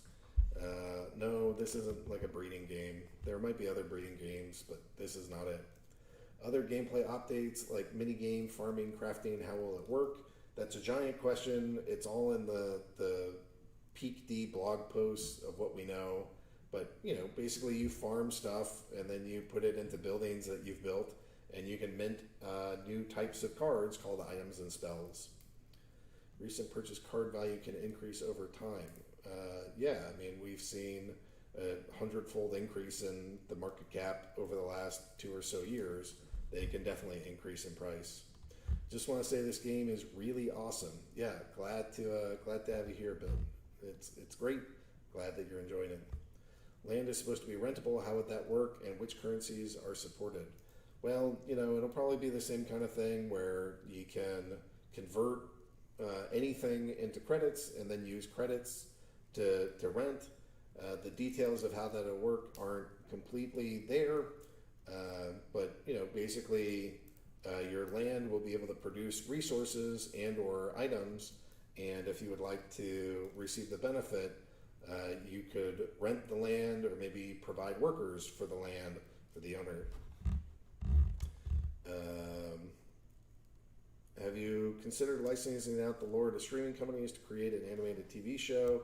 Yeah, I would if I had somebody around to do it, yes, but there's not just like, I don't know, when we get bigger, all this stuff is just going to happen because people are going to be like, there's 1 million people there, that's a giant audience, and we'd like to have that. So it's on my list. I do want to see animated stuff, just don't know what it'll be. Recent purchase card value can increase over time. Yes, you don't need to ask over and over in the same 5 minutes. PH time to its essay event. I'm not even sure what that means. Question: have you considered a limited tournament format similar to draft or sealed in Magic the Gathering Arena in Hearthstone? Yeah, there's other higher priority stuff. It is a good idea. I like that idea. I don't think that that's our next priority. This game is not held back because we don't have a slightly different format for tournaments. So that's not the next thing, but that's something that, as we get more devs and more people, that's something. Can you confirm a wild format and a modern format league will exist after Chaos Legion? Yes, that's the plan. What additions will be the modern format? Those that have a Chaos Legion, or those that have the Untamed background, those cards should be usable. Will all lands have use, or some not really? Yes, we specifically designed it so all lands have use. How will the Spellbook cards change after Chaos Legion? Meaning some cards going to Classic or so? Yeah, I think you're going to get the summoners that are part should be in there. I actually don't know what other cards we'll put in, but we generally like doing basically any common and rare and giving you a soulbound version of it. So I don't know if that'll be there, but we'll see. Add gambling and lottery feature. Lottery feature is a no-go. Gambling we'll do through the third-party sites like Zen Sports. I don't see Splinterlands getting a gambling license itself, but we'll work with third parties to allow it. Can you tell us anything about Chaos Legion or the next miniseries? If Chris Roberts is still around, he should feel free to spill the beans. Questions: how long will the maintenance take? The one that Matt's planning on Monday or Tuesday should be pretty quick, hopefully. You never know, but generally the planned maintenances are like an hour or less, and if it's something much bigger, then that's crazy. It usually means that something bad happened. Are there plans to develop the esports scene of Splinterlands? It'd be great to showcase the game, make it competitive, and be watched by millions around the world. Yes, I have a stream on Saturday. We're starting to play around with this to see how it works. How many packs will be available for the upcoming packs, and will you scale with increasing numbers? Yeah, it'll be a lot more than what we did for Untamed, because we're just like growing so freaking much. But we also don't want to flood the market, so it's a balancing act, and the final number has not yet been determined. With the amount of new players joining daily, would you have a next series up as soon as Chaos Legion sold out? We've really benefited from having some downtime. Like, I know it's made the Dark Energy Crystal price go freaking through the roof, but generally it's been good. You guys are buying cards from each other. So, it's cool news that Splinterlands makes X million dollars from card sales. Yay! And everybody celebrates. But the cooler news is the players within the Splinterlands ecosystem have made many, many millions of dollars collectively through card prices, rentals, prizes, and all that. So, my general theory is if we help other people make money, we'll make money too. So, I don't think that, I don't want to say these things will happen exactly in a year, because, that there's so much flexibility in all this, like DevOps pushing everything back. Who knows? For all we know, the blockchain could go down for a bit with like the next hard fork. There's a million things to consider that make exact timing of this stuff nearly impossible to predict. So, but one thing I don't think we'll do is, I guess part of this too is I don't know when Chaos Legion will sell out. So my hope and my goal as like support to Matt on the dev side is that Chaos Legion, whatever comes next, we'll have, I think it's Arc and Shadow, we'll have everything ready to go. And like, it'll be sitting on a shelf, all the content, all the lore, all the card art, all the skins, whatever else he needs to go implement it, it'll be sitting there on a shelf. But we won't know when Chaos Legion sells out. And we have so much development work to do that like getting that next pack up and running isn't like the next biggest priority. So generally what happens is we sell out, we're like, holy crap, we sold out already. We better get that next edition ready. So that's what that ends up looking like. So there's probably going to be a break. What are your priorities now? DevOps and partnerships. When will we see all market of dark energy crystals and CoinMarketCap also in any price in Trust Wallet? I don't know. Like, that hasn't been a priority. I guess I could submit something to CoinMarketCap now that they've listed SPS. But, like, the problem with it is that, like, then we have to do an ERC20 rather than the in-game stuff. Hive engine things aren't listed. So what's the right price? What's the right contract? Like, CoinMarketCap isn't even really set up to handle what Splinterlands does in the way that we have like a token that lives on 5 or 6 different platforms. Like, people just aren't used to that kind of interoperability. We're kind of ahead of the game there, which makes like a single listing of price of CoinMarketCap for DEC kind of silly. But maybe we'll get the ERC20 up or something. The recent price downward for SPS due to the daily airdrop. Can you offer some staking monthly draw rewards instead of daily airdrop reward? Maybe reduce the airdrop daily and put it into monthly lucky draw to all stakers. No, we're not going to change like the white paper just because prices aren't doing exactly what we want them to do. The people that have the vision to understand where this is going, I think will ultimately be rewarded. It might just not be on the timeline that you guys might want. So we put out a white paper. We're going to stick to the white paper to the best of our ability. There are things that involve staking and spending and like giving us back your SPS at market values. Yeah, we'll do all that kind of stuff. But that's part of the white paper. It's not like we're going to redesign everything just to go squeeze another 4 cents out of the token. The goal is to build a good game first, and the economics should follow. How to retrieve failed purchase. You should go to support.splinterlands.com and put in a ticket. What are your initial plans for SPS utility? Check out sps.splinterlands.com. That's where the white paper is. What is the effect of SPS staking and buying Chaos Legion packs? The exact number hasn't been set. I did have a conversation with Matt where he seemed pretty open to the idea of a voucher system. And this is my favorite. My favorite plan is if you stake SPS, you'll get vouchers so that you can purchase packs in the pre-sale, and without them you can't purchase them. And in fact, we might just do a whole ticket system where now you earn tickets for having staked SPS, and anything that we sell might actually cost 2 currencies. One currency would be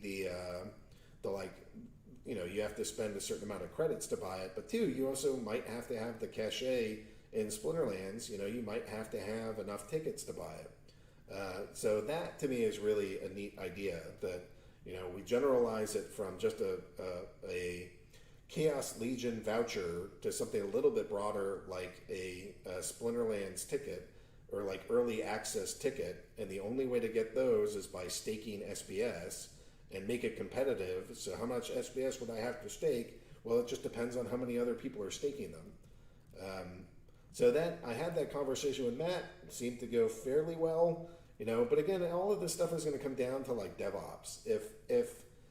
If getting everything worked out is quicker and easier than some of our initial fears, then there's room and time to plan all this stuff.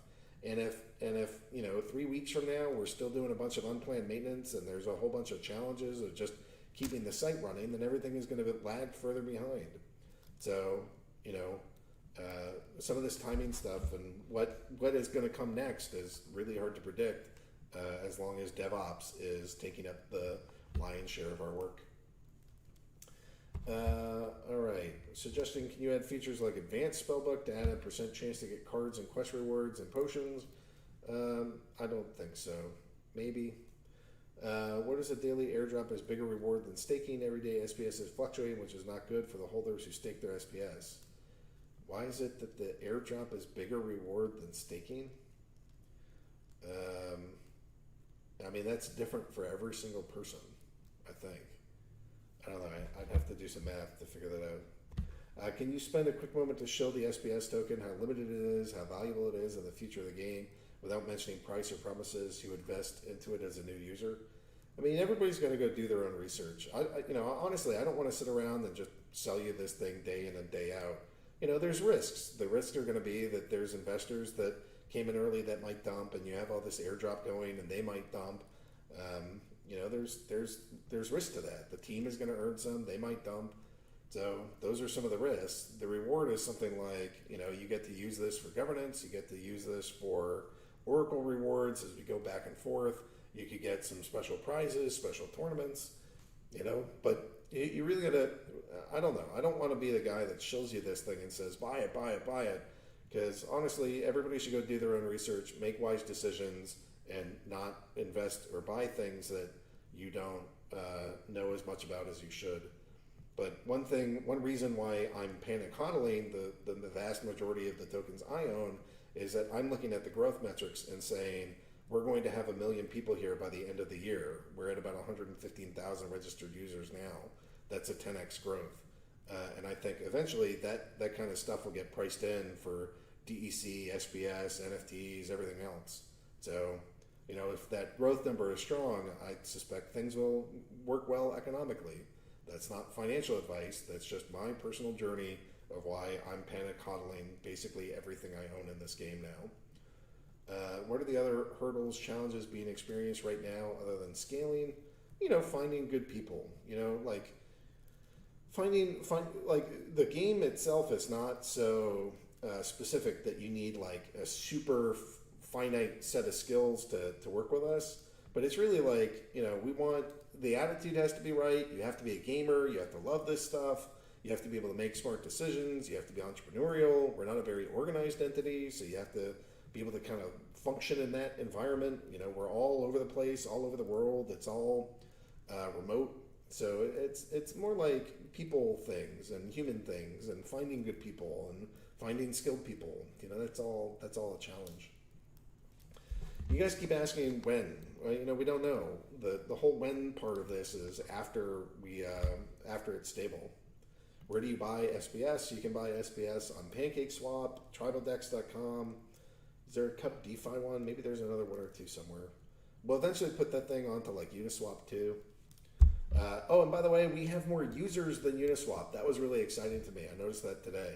I went on dapradar.com and I was looking at like, how are we doing in terms of number of users? And I found that we are bigger than freaking Uniswap. That was huge to me.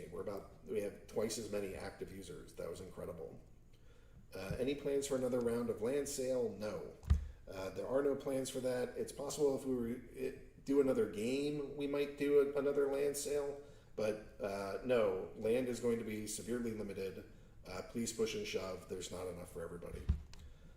Question, do you have a spoiler season FOT? Chaos Legion, if so, when? I don't know what an FOT is. A thought? How about the Hoarders? Will you limit the account per buy in your upcoming Legion packs? No. In part because you can't actually stop that. If I, like that kind of question tells me that the asker doesn't know enough about blockchain yet. So like, if I say there's 1,000 packs limited per account, you know what happens? The guys just make 10,000 accounts to buy however many different packs they want. So I don't know. It doesn't make any sense to do that. You guys can buy whatever you want, but you're going to be limited in the pre-sale at least to how many of these tickets, vouchers, or something like that. It might just be how much you stake, but there's going to be some kind of plan in place that says you have to be staking SBS if you want early access to Chaos. Are there plans to add other abilities? Yes, every single edition typically comes out with more abilities. You're planning 10K packs in the pre-sale. Yeah, that's the way to do it. Basically, you get airdrops at the beginning. So me personally, I'm trying to figure out how do I free up as much cash as I can to go buy these packs because I want all the airdrops. Freaking A, like so if I go into Splinterlands.com and I go click on market, and we'll go do Untamed, and I'll go do a legendary, and Untamed. Hey, there we go. Who was like Jotun and Scar Llama Mage were both freaking. Those were airdrop cards, and they're now the Scar Llama Mage is $830. So I know that we didn't airdrop all of these, but maybe half of them we did. So that's $830,000 worth of stuff that we airdropped on players, and it's probably more because they've all been combined now too. I mean, so yeah, like right at the time they were $12, but now they're $800. The amount of money that we airdropped on players is freaking absurd. So I don't know about you, but me personally, I want to be at the beginning of that to make sure that I'm in as many of these airdrops as possible. After purchase, pre-sale Chaos Legion, this pack is transferable to other players like Untamed. Yes, and they'll be tradable on tribal decks and Hive Engine. Will there be a pop-up for the most asked questions being answered again? Nope, because we're going to keep getting new ones. DEC versus SVS, what's more valuable in the future? I can't answer that. Are the Chaos Legion packs unlimited? No, God no. We just don't do unlimited stuff here. So I guess DEC is technically unlimited, but at least in that case, there's like a whole bunch of burn mechanics too. So if we're going to inflate a lot, we're also going to burn a lot. Question: SBS spent on credits. Will that be burnt, sold, or kept by the team? Are there decentralization implications over time? Yeah, SBS spent on credits will probably be. Well, I don't. If it's spent just on credits, that's probably coming back to the business. If it's spent, there might be things like the Rift Watchers where like we will be burning SPS if you're buying packs that way. So my guess is that it's going to be a mix. And are there decentralization implications over time? Possibly. I don't know, because I'm going to be inclined to hoard, but I think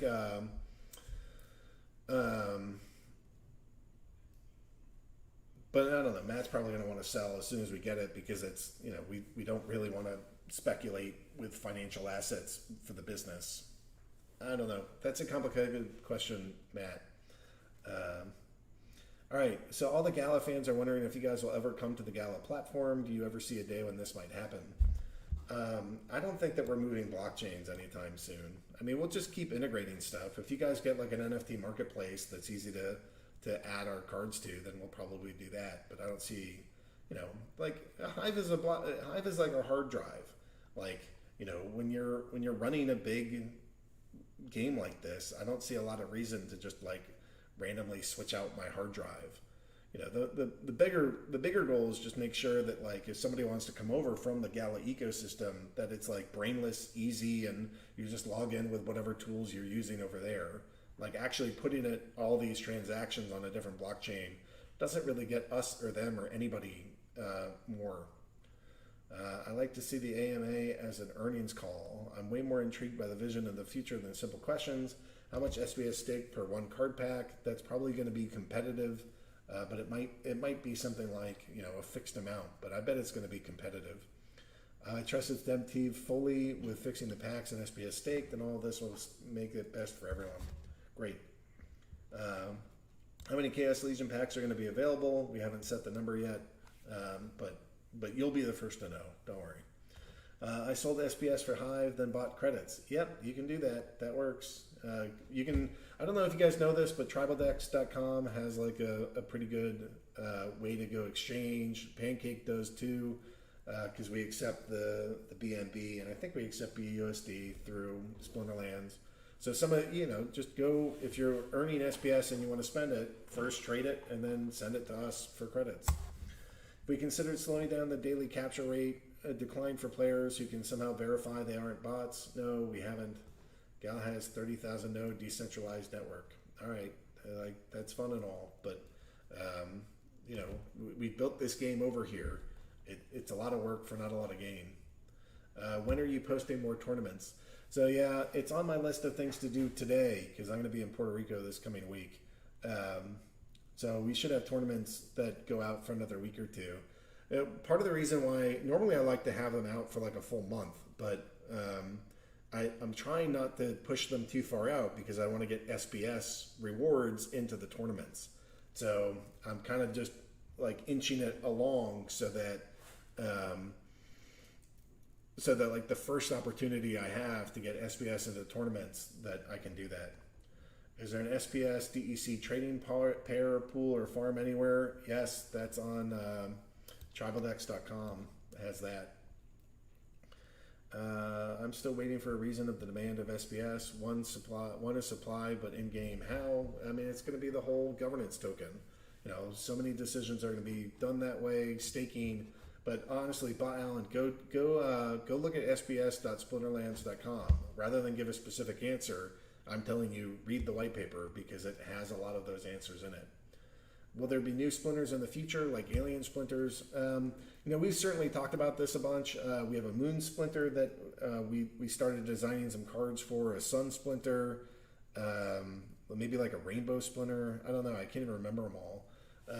So that is a possibility, and they might only function in certain areas of the game. But it's a much bigger problem to do that than what we initially anticipated. So yes, it's a possibility. Yes, I'm excited about it, but I don't think it's going to be anytime soon.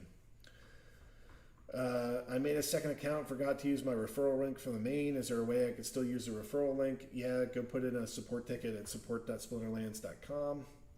Are there ever DEC burned? If so, when and how? Yeah, we burned hundreds of millions. If you can check that out. If you use the rich list command for Hive Engine, you can see all the burned DEC. So how many? I'll actually go look this up. HE rich list DEC, and the biggest owner of DEC is an account called Null, and that's all the DEC that's been burned over time. So yeah, that's 100,000 million. We've burned 1 billion. Over 1 billion DEC have been burned. Like in circulation in total, I think there's something like 356 million in circulation. So we've burned 4 times the current amount that's in circulation. So that's why, I know that people were just kind of poking at DEC because hey, it's an infinite inflation currency. There's no value in those. Well, there's also giant sinks where it actually gets burned and intentionally burned. So that's another, if you're it's another way to look at the economics. And I feel like the economics of DEC are the way we're doing things. How many SPS are out there? I think it's 200 million right now. How many Chaos Legion packs are available? None are available currently, and I don't know how many there will be. Why stacked SPS token reward percentage goes down from 450 to 207? And that's staked. Yeah, that's how these farms work. That there's a set amount of inflation, and that as more people are staking, the farming amount goes down because there's just more competition. So get in early and stake as much as you can early because you earn more at the beginning of these kinds of pools. Did I hear correctly that bots are allowed? Yes. If you guys want to ask questions, please put a question at the front of this. Given all the crap coming with the COVID nonsense, any plans to add the ability to make purchases with privacy coins for those avoiding KYC? Yeah, I mean, that's kind of up to some of our payment processors, or if there's, if you can bring a community, look, we're not just going to add random coins. It takes time and money and effort to go do that. But if there's a real demand for something, we'll respond to it. So if you want that, go organize with one of those privacy coin communities, which is odd because it might be hard to find all those people. But if you can organize them somehow and show that there's a business use case for us, then yeah. Other people like Coronavirus think Agnew is one of the better one mana legendaries. Yeah, I've seen it in a lot of the matches, so I don't know. I don't think it's a chump card. Could season end times vary between West East Coast times, alternatively from season to season? I do think that they vary some. One of the problems is that the end of season isn't always super smooth, so I think Matt tries to keep that in a time when he's going to be awake. But you'll notice that lots of other things we change season to season. We're not quite at the point where we can change that one yet, but I think it will be. You guys plan on changing the price of spellbooks? Possibly. Definitely not going lower. It might be going higher. And for me, it's a method to slow growth. For Matt, it's a method to really treat the value that's part of being in this game. You can't just come in for nothing. You have to stake something or participate, and it's costly, but only because there's a lot of value that you're unlocking. So I don't know. It's something that we're considering. Hey, right back at you from North Dakota.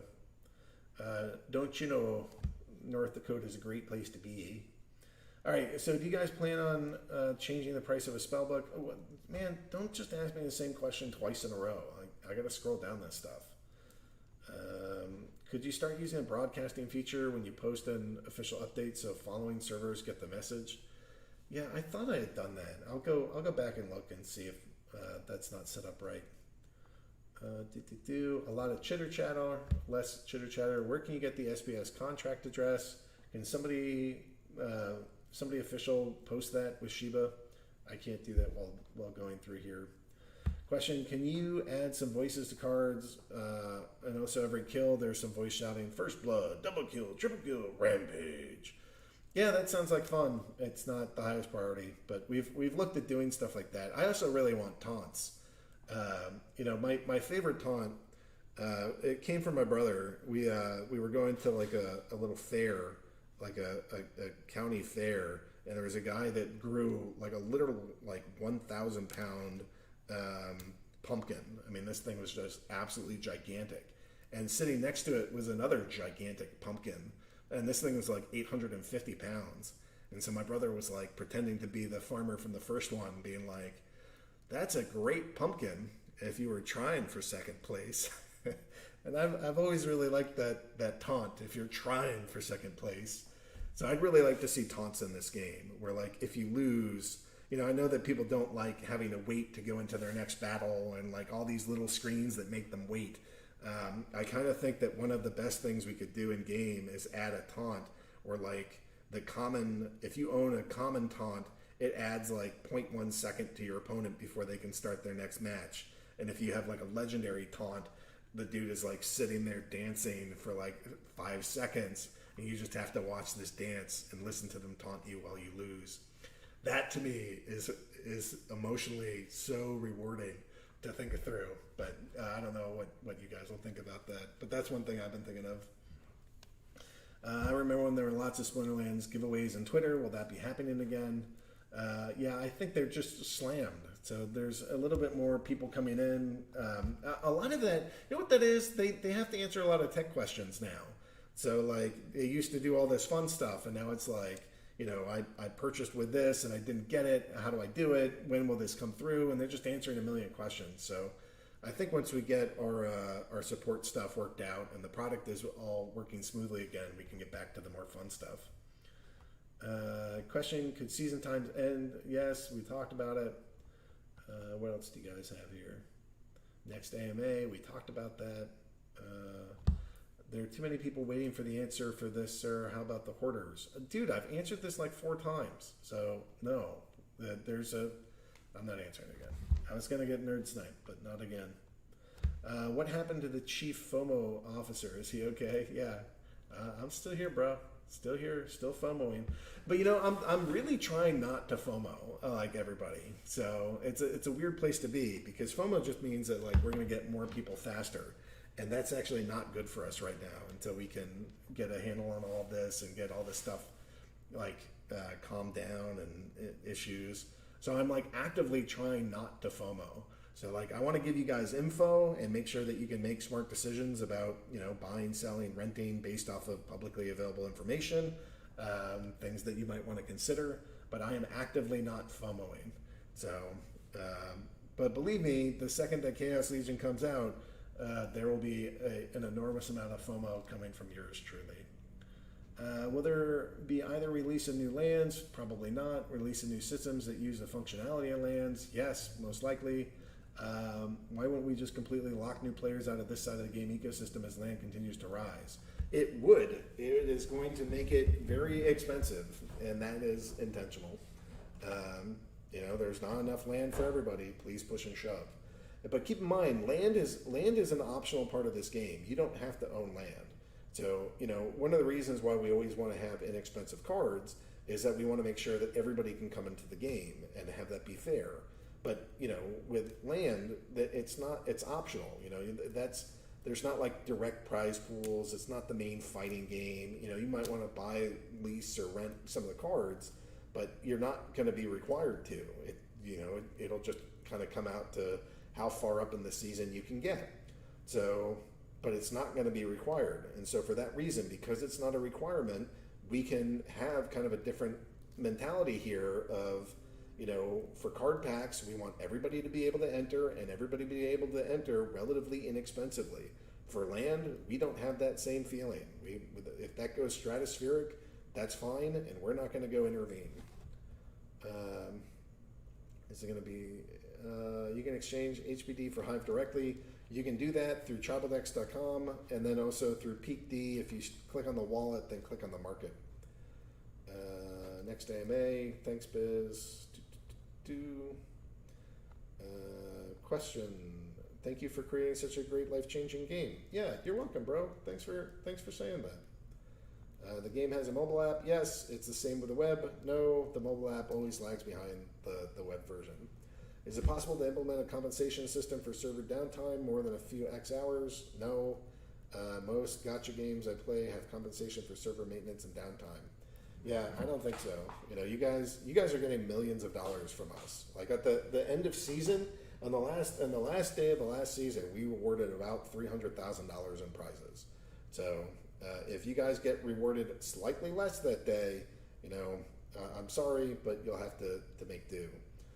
As for the rentals, what people are really asking about is, hey, we want rental money back. One of the things about rental is that money doesn't go to Splinterlands. That goes to other players. So, asking us to compensate you doesn't make any sense because that wasn't money that we ever got. So I hear you. It would be great if there was a magic pool of money, but I don't see that happening.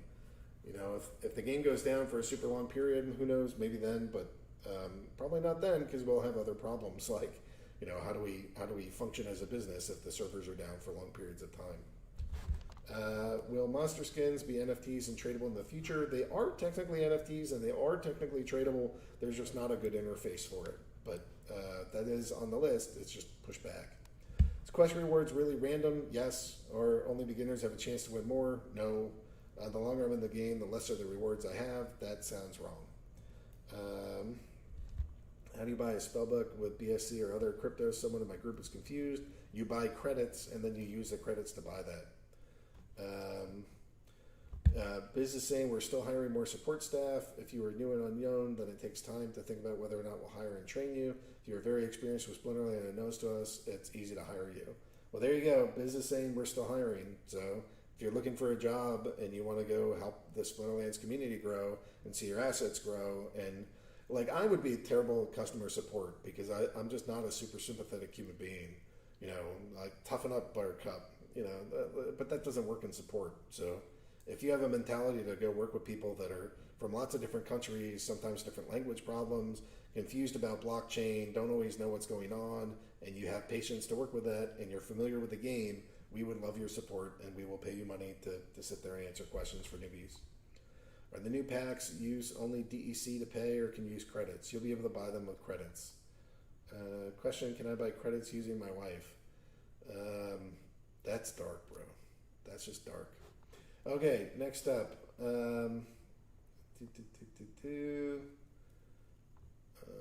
Looking for questions.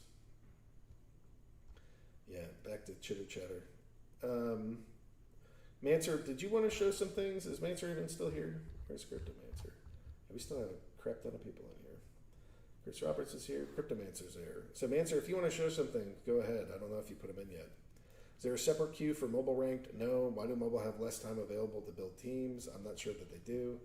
The CMC listing jumped to rank 552. I don't check it though. Is it 2,000? Yeah, I think we just fixed the market cap. When I had entered it, I think I screwed up, and then I got Matt to go put in a form to adjust it, and now it's better. What's the number of registered accounts, bought Spellbook versus active players? I can dig that up. So, 819. Good. So yesterday we had 11,378 signups. We had 6,148 of them purchase a Spellbook. So that's 54% are buying the Spellbook. That is a dream number that free-to-play games will never, ever reach. We are 30 times what free-to-play does.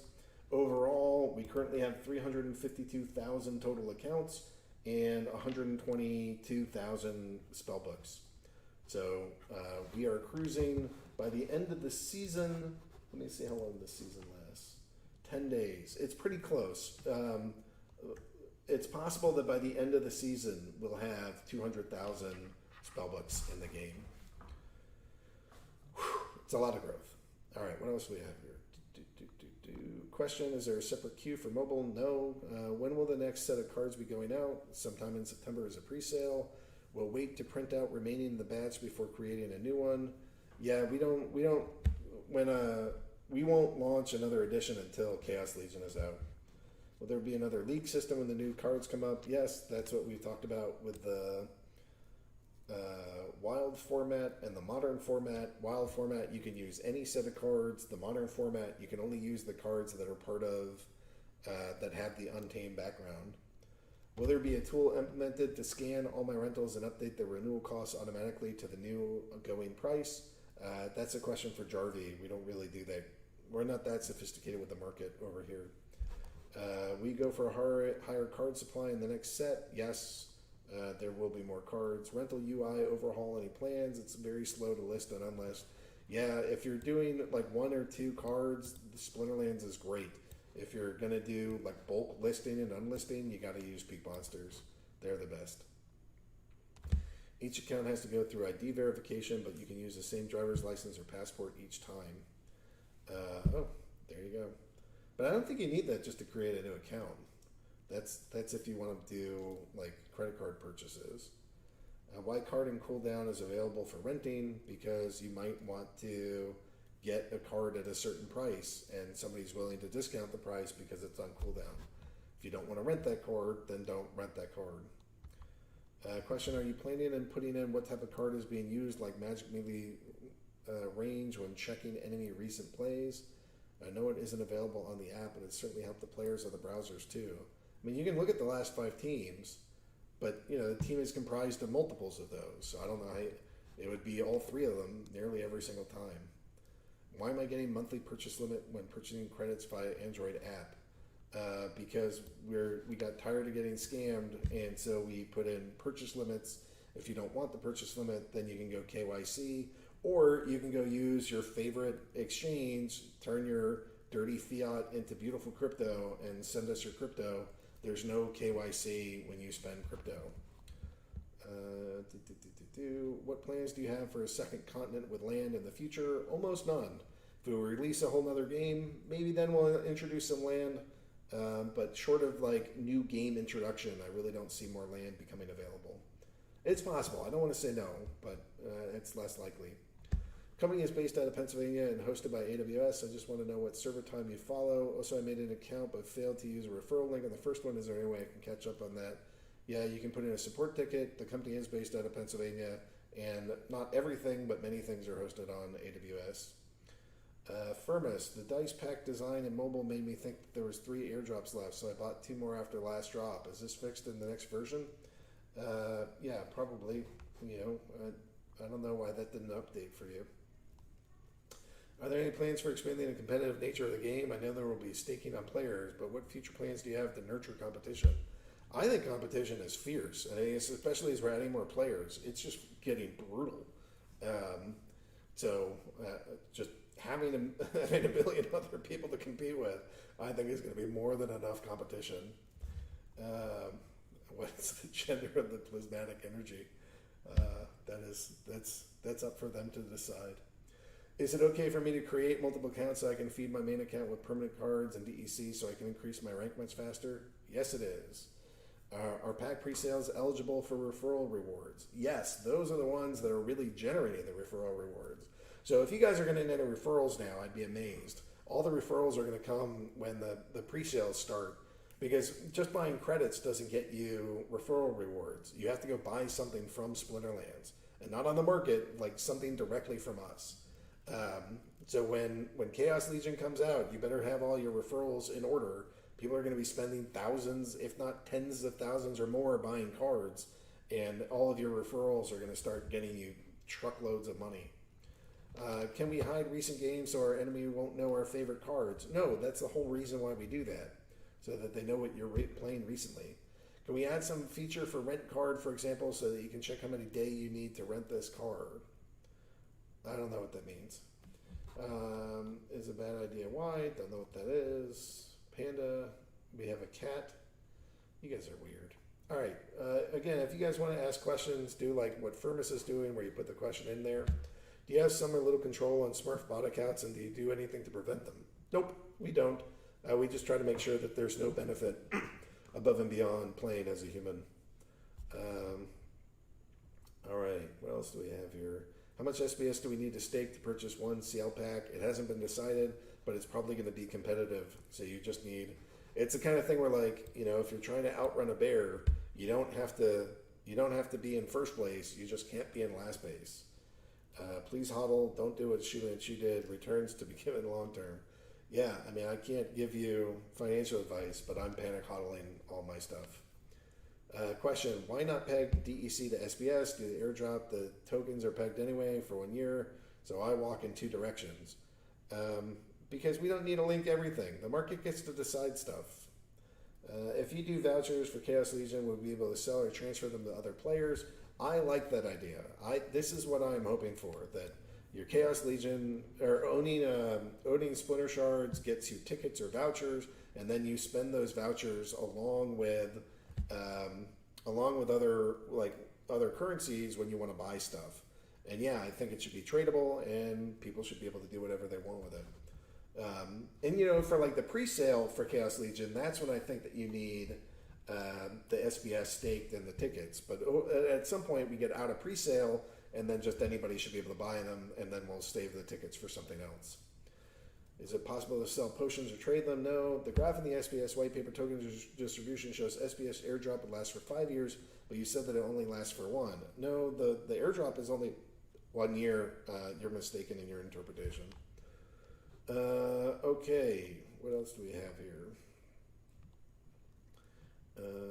Question, is there any chance you guys add some capture rate, like 150%? No, capture rate is capture rate. We have thought about allowing you to buy, burn, or do something with SBS or DEC to increase your capture rate, but I don't know. It's not a big priority, and we're not currently doing it. Did you hear correctly? There would be another land sale. You heard incorrectly. We're not planning land sales anytime soon. Can you give us an idea of daily active users and retention? So daily active users, there's a chart that's available on Peak Monsters through their dashboard. We're at about 85,000. To put that in context, we have about 120,000 Spellbook owners. But again, it always fluctuates. It usually takes a dip on the first day of a new season, and it spikes at the end of a season. So if you really want to see what our max active user is, wait 10 days and check then. One of these days, I'll be able to move faster than what you guys are doing. Have you ever considered using KYC requirement for account creation? No. What will you do if the U.S. government requires you to do KYC for every account created? Presumably put it in or move jurisdictions. Just putting a no emoji doesn't negate that the possibility exists. Yeah, I mean, look, if we're absolutely forced to, we will, because keeping the business running is more important than, just being like, hey, I don't know. Look, man, like, there's now hundreds of millions of dollars at stake for all the players in the community. Maybe that's the kind of thing we put up to an SBS vote. I don't know. Well, but we're going to resist that to the most extent possible. KYC wasn't there because like the government made us do it. The KYC got in there just for the fiat purchases because it was too easy to make fake accounts or steal accounts. Like real criminals use fiat. Just got to tell you that. So, but we don't have the clawbacks. We don't have the theft. We don't have all that crap when people are spending crypto. So it wasn't about like complying with some kind of government mandate. It was just about protecting ourselves financially because fiat is just a terrible, dirty coin. All right, what else do we have here?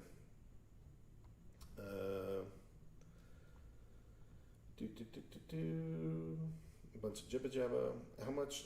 No, not going to answer that one. Are Singaporeans playing this game? Yes, and go talk to WSN. Question, you talk about sports and I have misunderstood. Did you mean your ecosystem would be integrated for Splinterlands esports betting and stuff, or do you mean your system to reach other sports? I want to build a simulation game for sports, and I'm talking to national sports leagues to do that.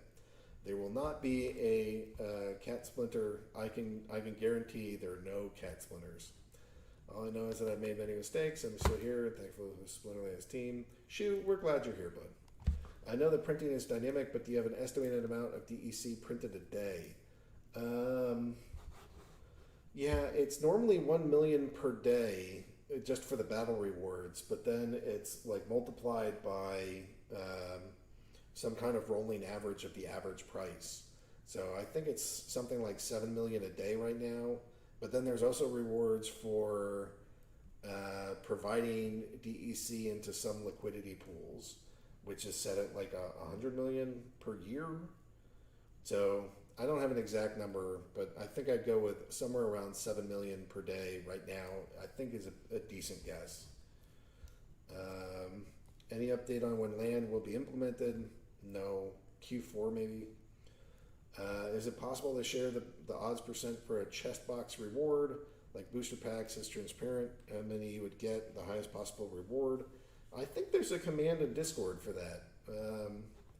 I can't share it off the top of my head. I don't have those numbers memorized, but I don't think that we hide that. Can you give us a discount to level up the guild? Nope. This is us not interfering in economics. Maybe this is the kind of thing that would again go back to governance voting of like if you wanted to have a whole bunch of things change, that would be the place to do it. Thank you, Cryptomancer. Cryptomancer is putting in the contract address. Maybe we can put that someplace official. At the very least, maybe I can just pin it. More pin. Hey, where's the pin message? There we go. There it is. All right.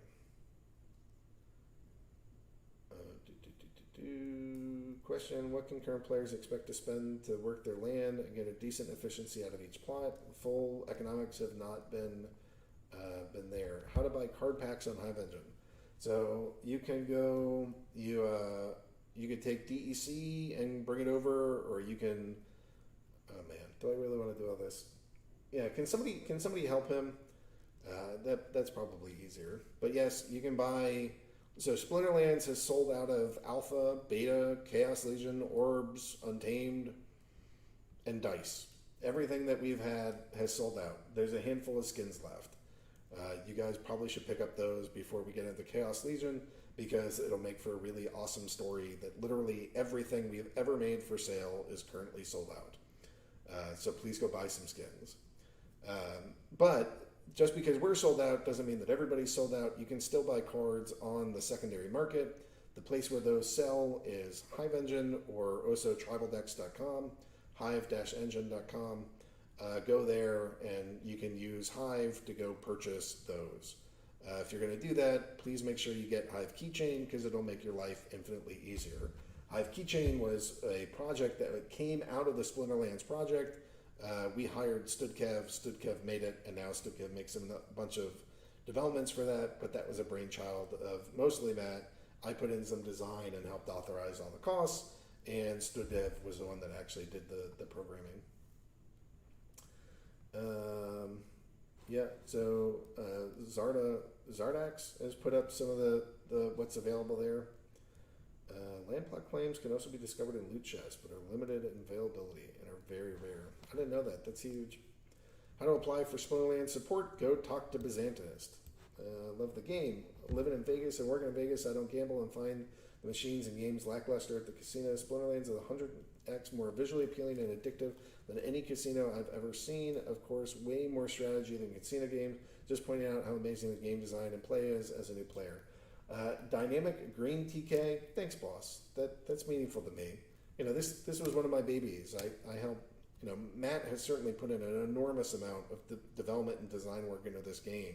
But I built a lot of this personally and helped adapt it to the way that it plays now, and so I'm stoked.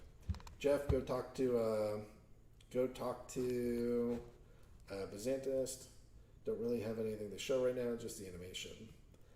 Mr. Dragon wants some eye candy. Ooh, here's another thing from Cryptomancer. This is a tournament reward system, and if you want to be able to participate in this tournament, you have to have a certain amount of collection power and a staked SPS, and that is a beautiful, beautiful thing to see. Will mobile view be updated to show SPS balances, SPS staking ability, and SPS claiming? Yes, we want to do that. It is brutal to fit all of that on a mobile device, but that's definitely part of the plan. And that's part of why we're trying to hire a designer that is full-time just on the mobile. Would it be possible for players to buy a card pack, maybe once or twice per player? Probably not, because then they'll just create a billion different accounts. When removing cards is difficult, you have to tap and wait for cards to shake on the mobile. Question, will there be events like free chests every match or whatever that make us players excited for that event? Maybe, probably not. We don't like doing all those little gimmicks. We're still trying to build all this like land and like mega cool stuff. Like when land is functioning, you guys are going to go ballistic. You're minting NFTs, you're doing all this stuff like that. That to me is awesome. A couple little gimmicks on the site is like way secondary to that. Skipping over the chitter chatter. How do I apply to work for Splinterlands? Depends on what you want to do. You guys can talk to me, but if you're looking for support work, I'm just going to punt it over to Biz entirely. He's in charge, so go ask Biz. Any idea how much a Chaos Legion pack will be? We're going to keep it inexpensive, maybe $2, maybe as high as $5, but I really push to try to keep it down. So I don't know. I don't know where it's going to end up, but I personally want to see $2, but again, it's not going to be something crazy where it's now like $100 or something. It's going to be in the few buck range. We originally wanted to release Brawls 2.0, but as Agro explained, the top priority now is making sure the game is running smooth and stable. Once all the recent issues and kinks are ironed out, then we can start thinking about releasing the major new features again. Yeah, Cryptomancer is a beast, and Brawls is sitting on the shelf. It's done. It's ready to go, but we're not going to do it until the DevOps is done. Tickets for presale will be transferable. Tickets for presale is not confirmed, so I can't tell you if this unconfirmed thing will be transferable or not. I would argue for yes, but we'll see. Can we put a feature to convert other potions to quest potions? Heard that, don't know. Just if you keep asking the same question over and over, I'll get frustrated. At least give it a couple times. ETA for new reward cards. I think the new reward cards are done and they just need to be implemented, which comes after all the scaling. Dude, John, you're not going to be allowed to work here if you just keep asking the same question every 2 minutes. If you guys do vouchers for Chaos Legion, would we be able to trade or sell them? I don't know. Just answered it. So then, there's not that many other questions left. With the recent big hacking issues regarding crypto exchanges, are your team buffing up security protocols? I mean, we do the best we can. We get stuff audited. Maybe we'll one day get hacked. Hopefully not. Will there be additional alternate skins? Yes, I actually have also the betas. We're creating some other ones for Chaos Legion. I don't know. If you're applying for support, just message Biz. Do you, Aggie and Matt, and the team also have land? Yes, I bought a region. There's probably a little bit of team land. I will probably steal some of that. So I have personally at least one region, arguably two. I'm like managing director for Hive Engine. Hive Engine has a region.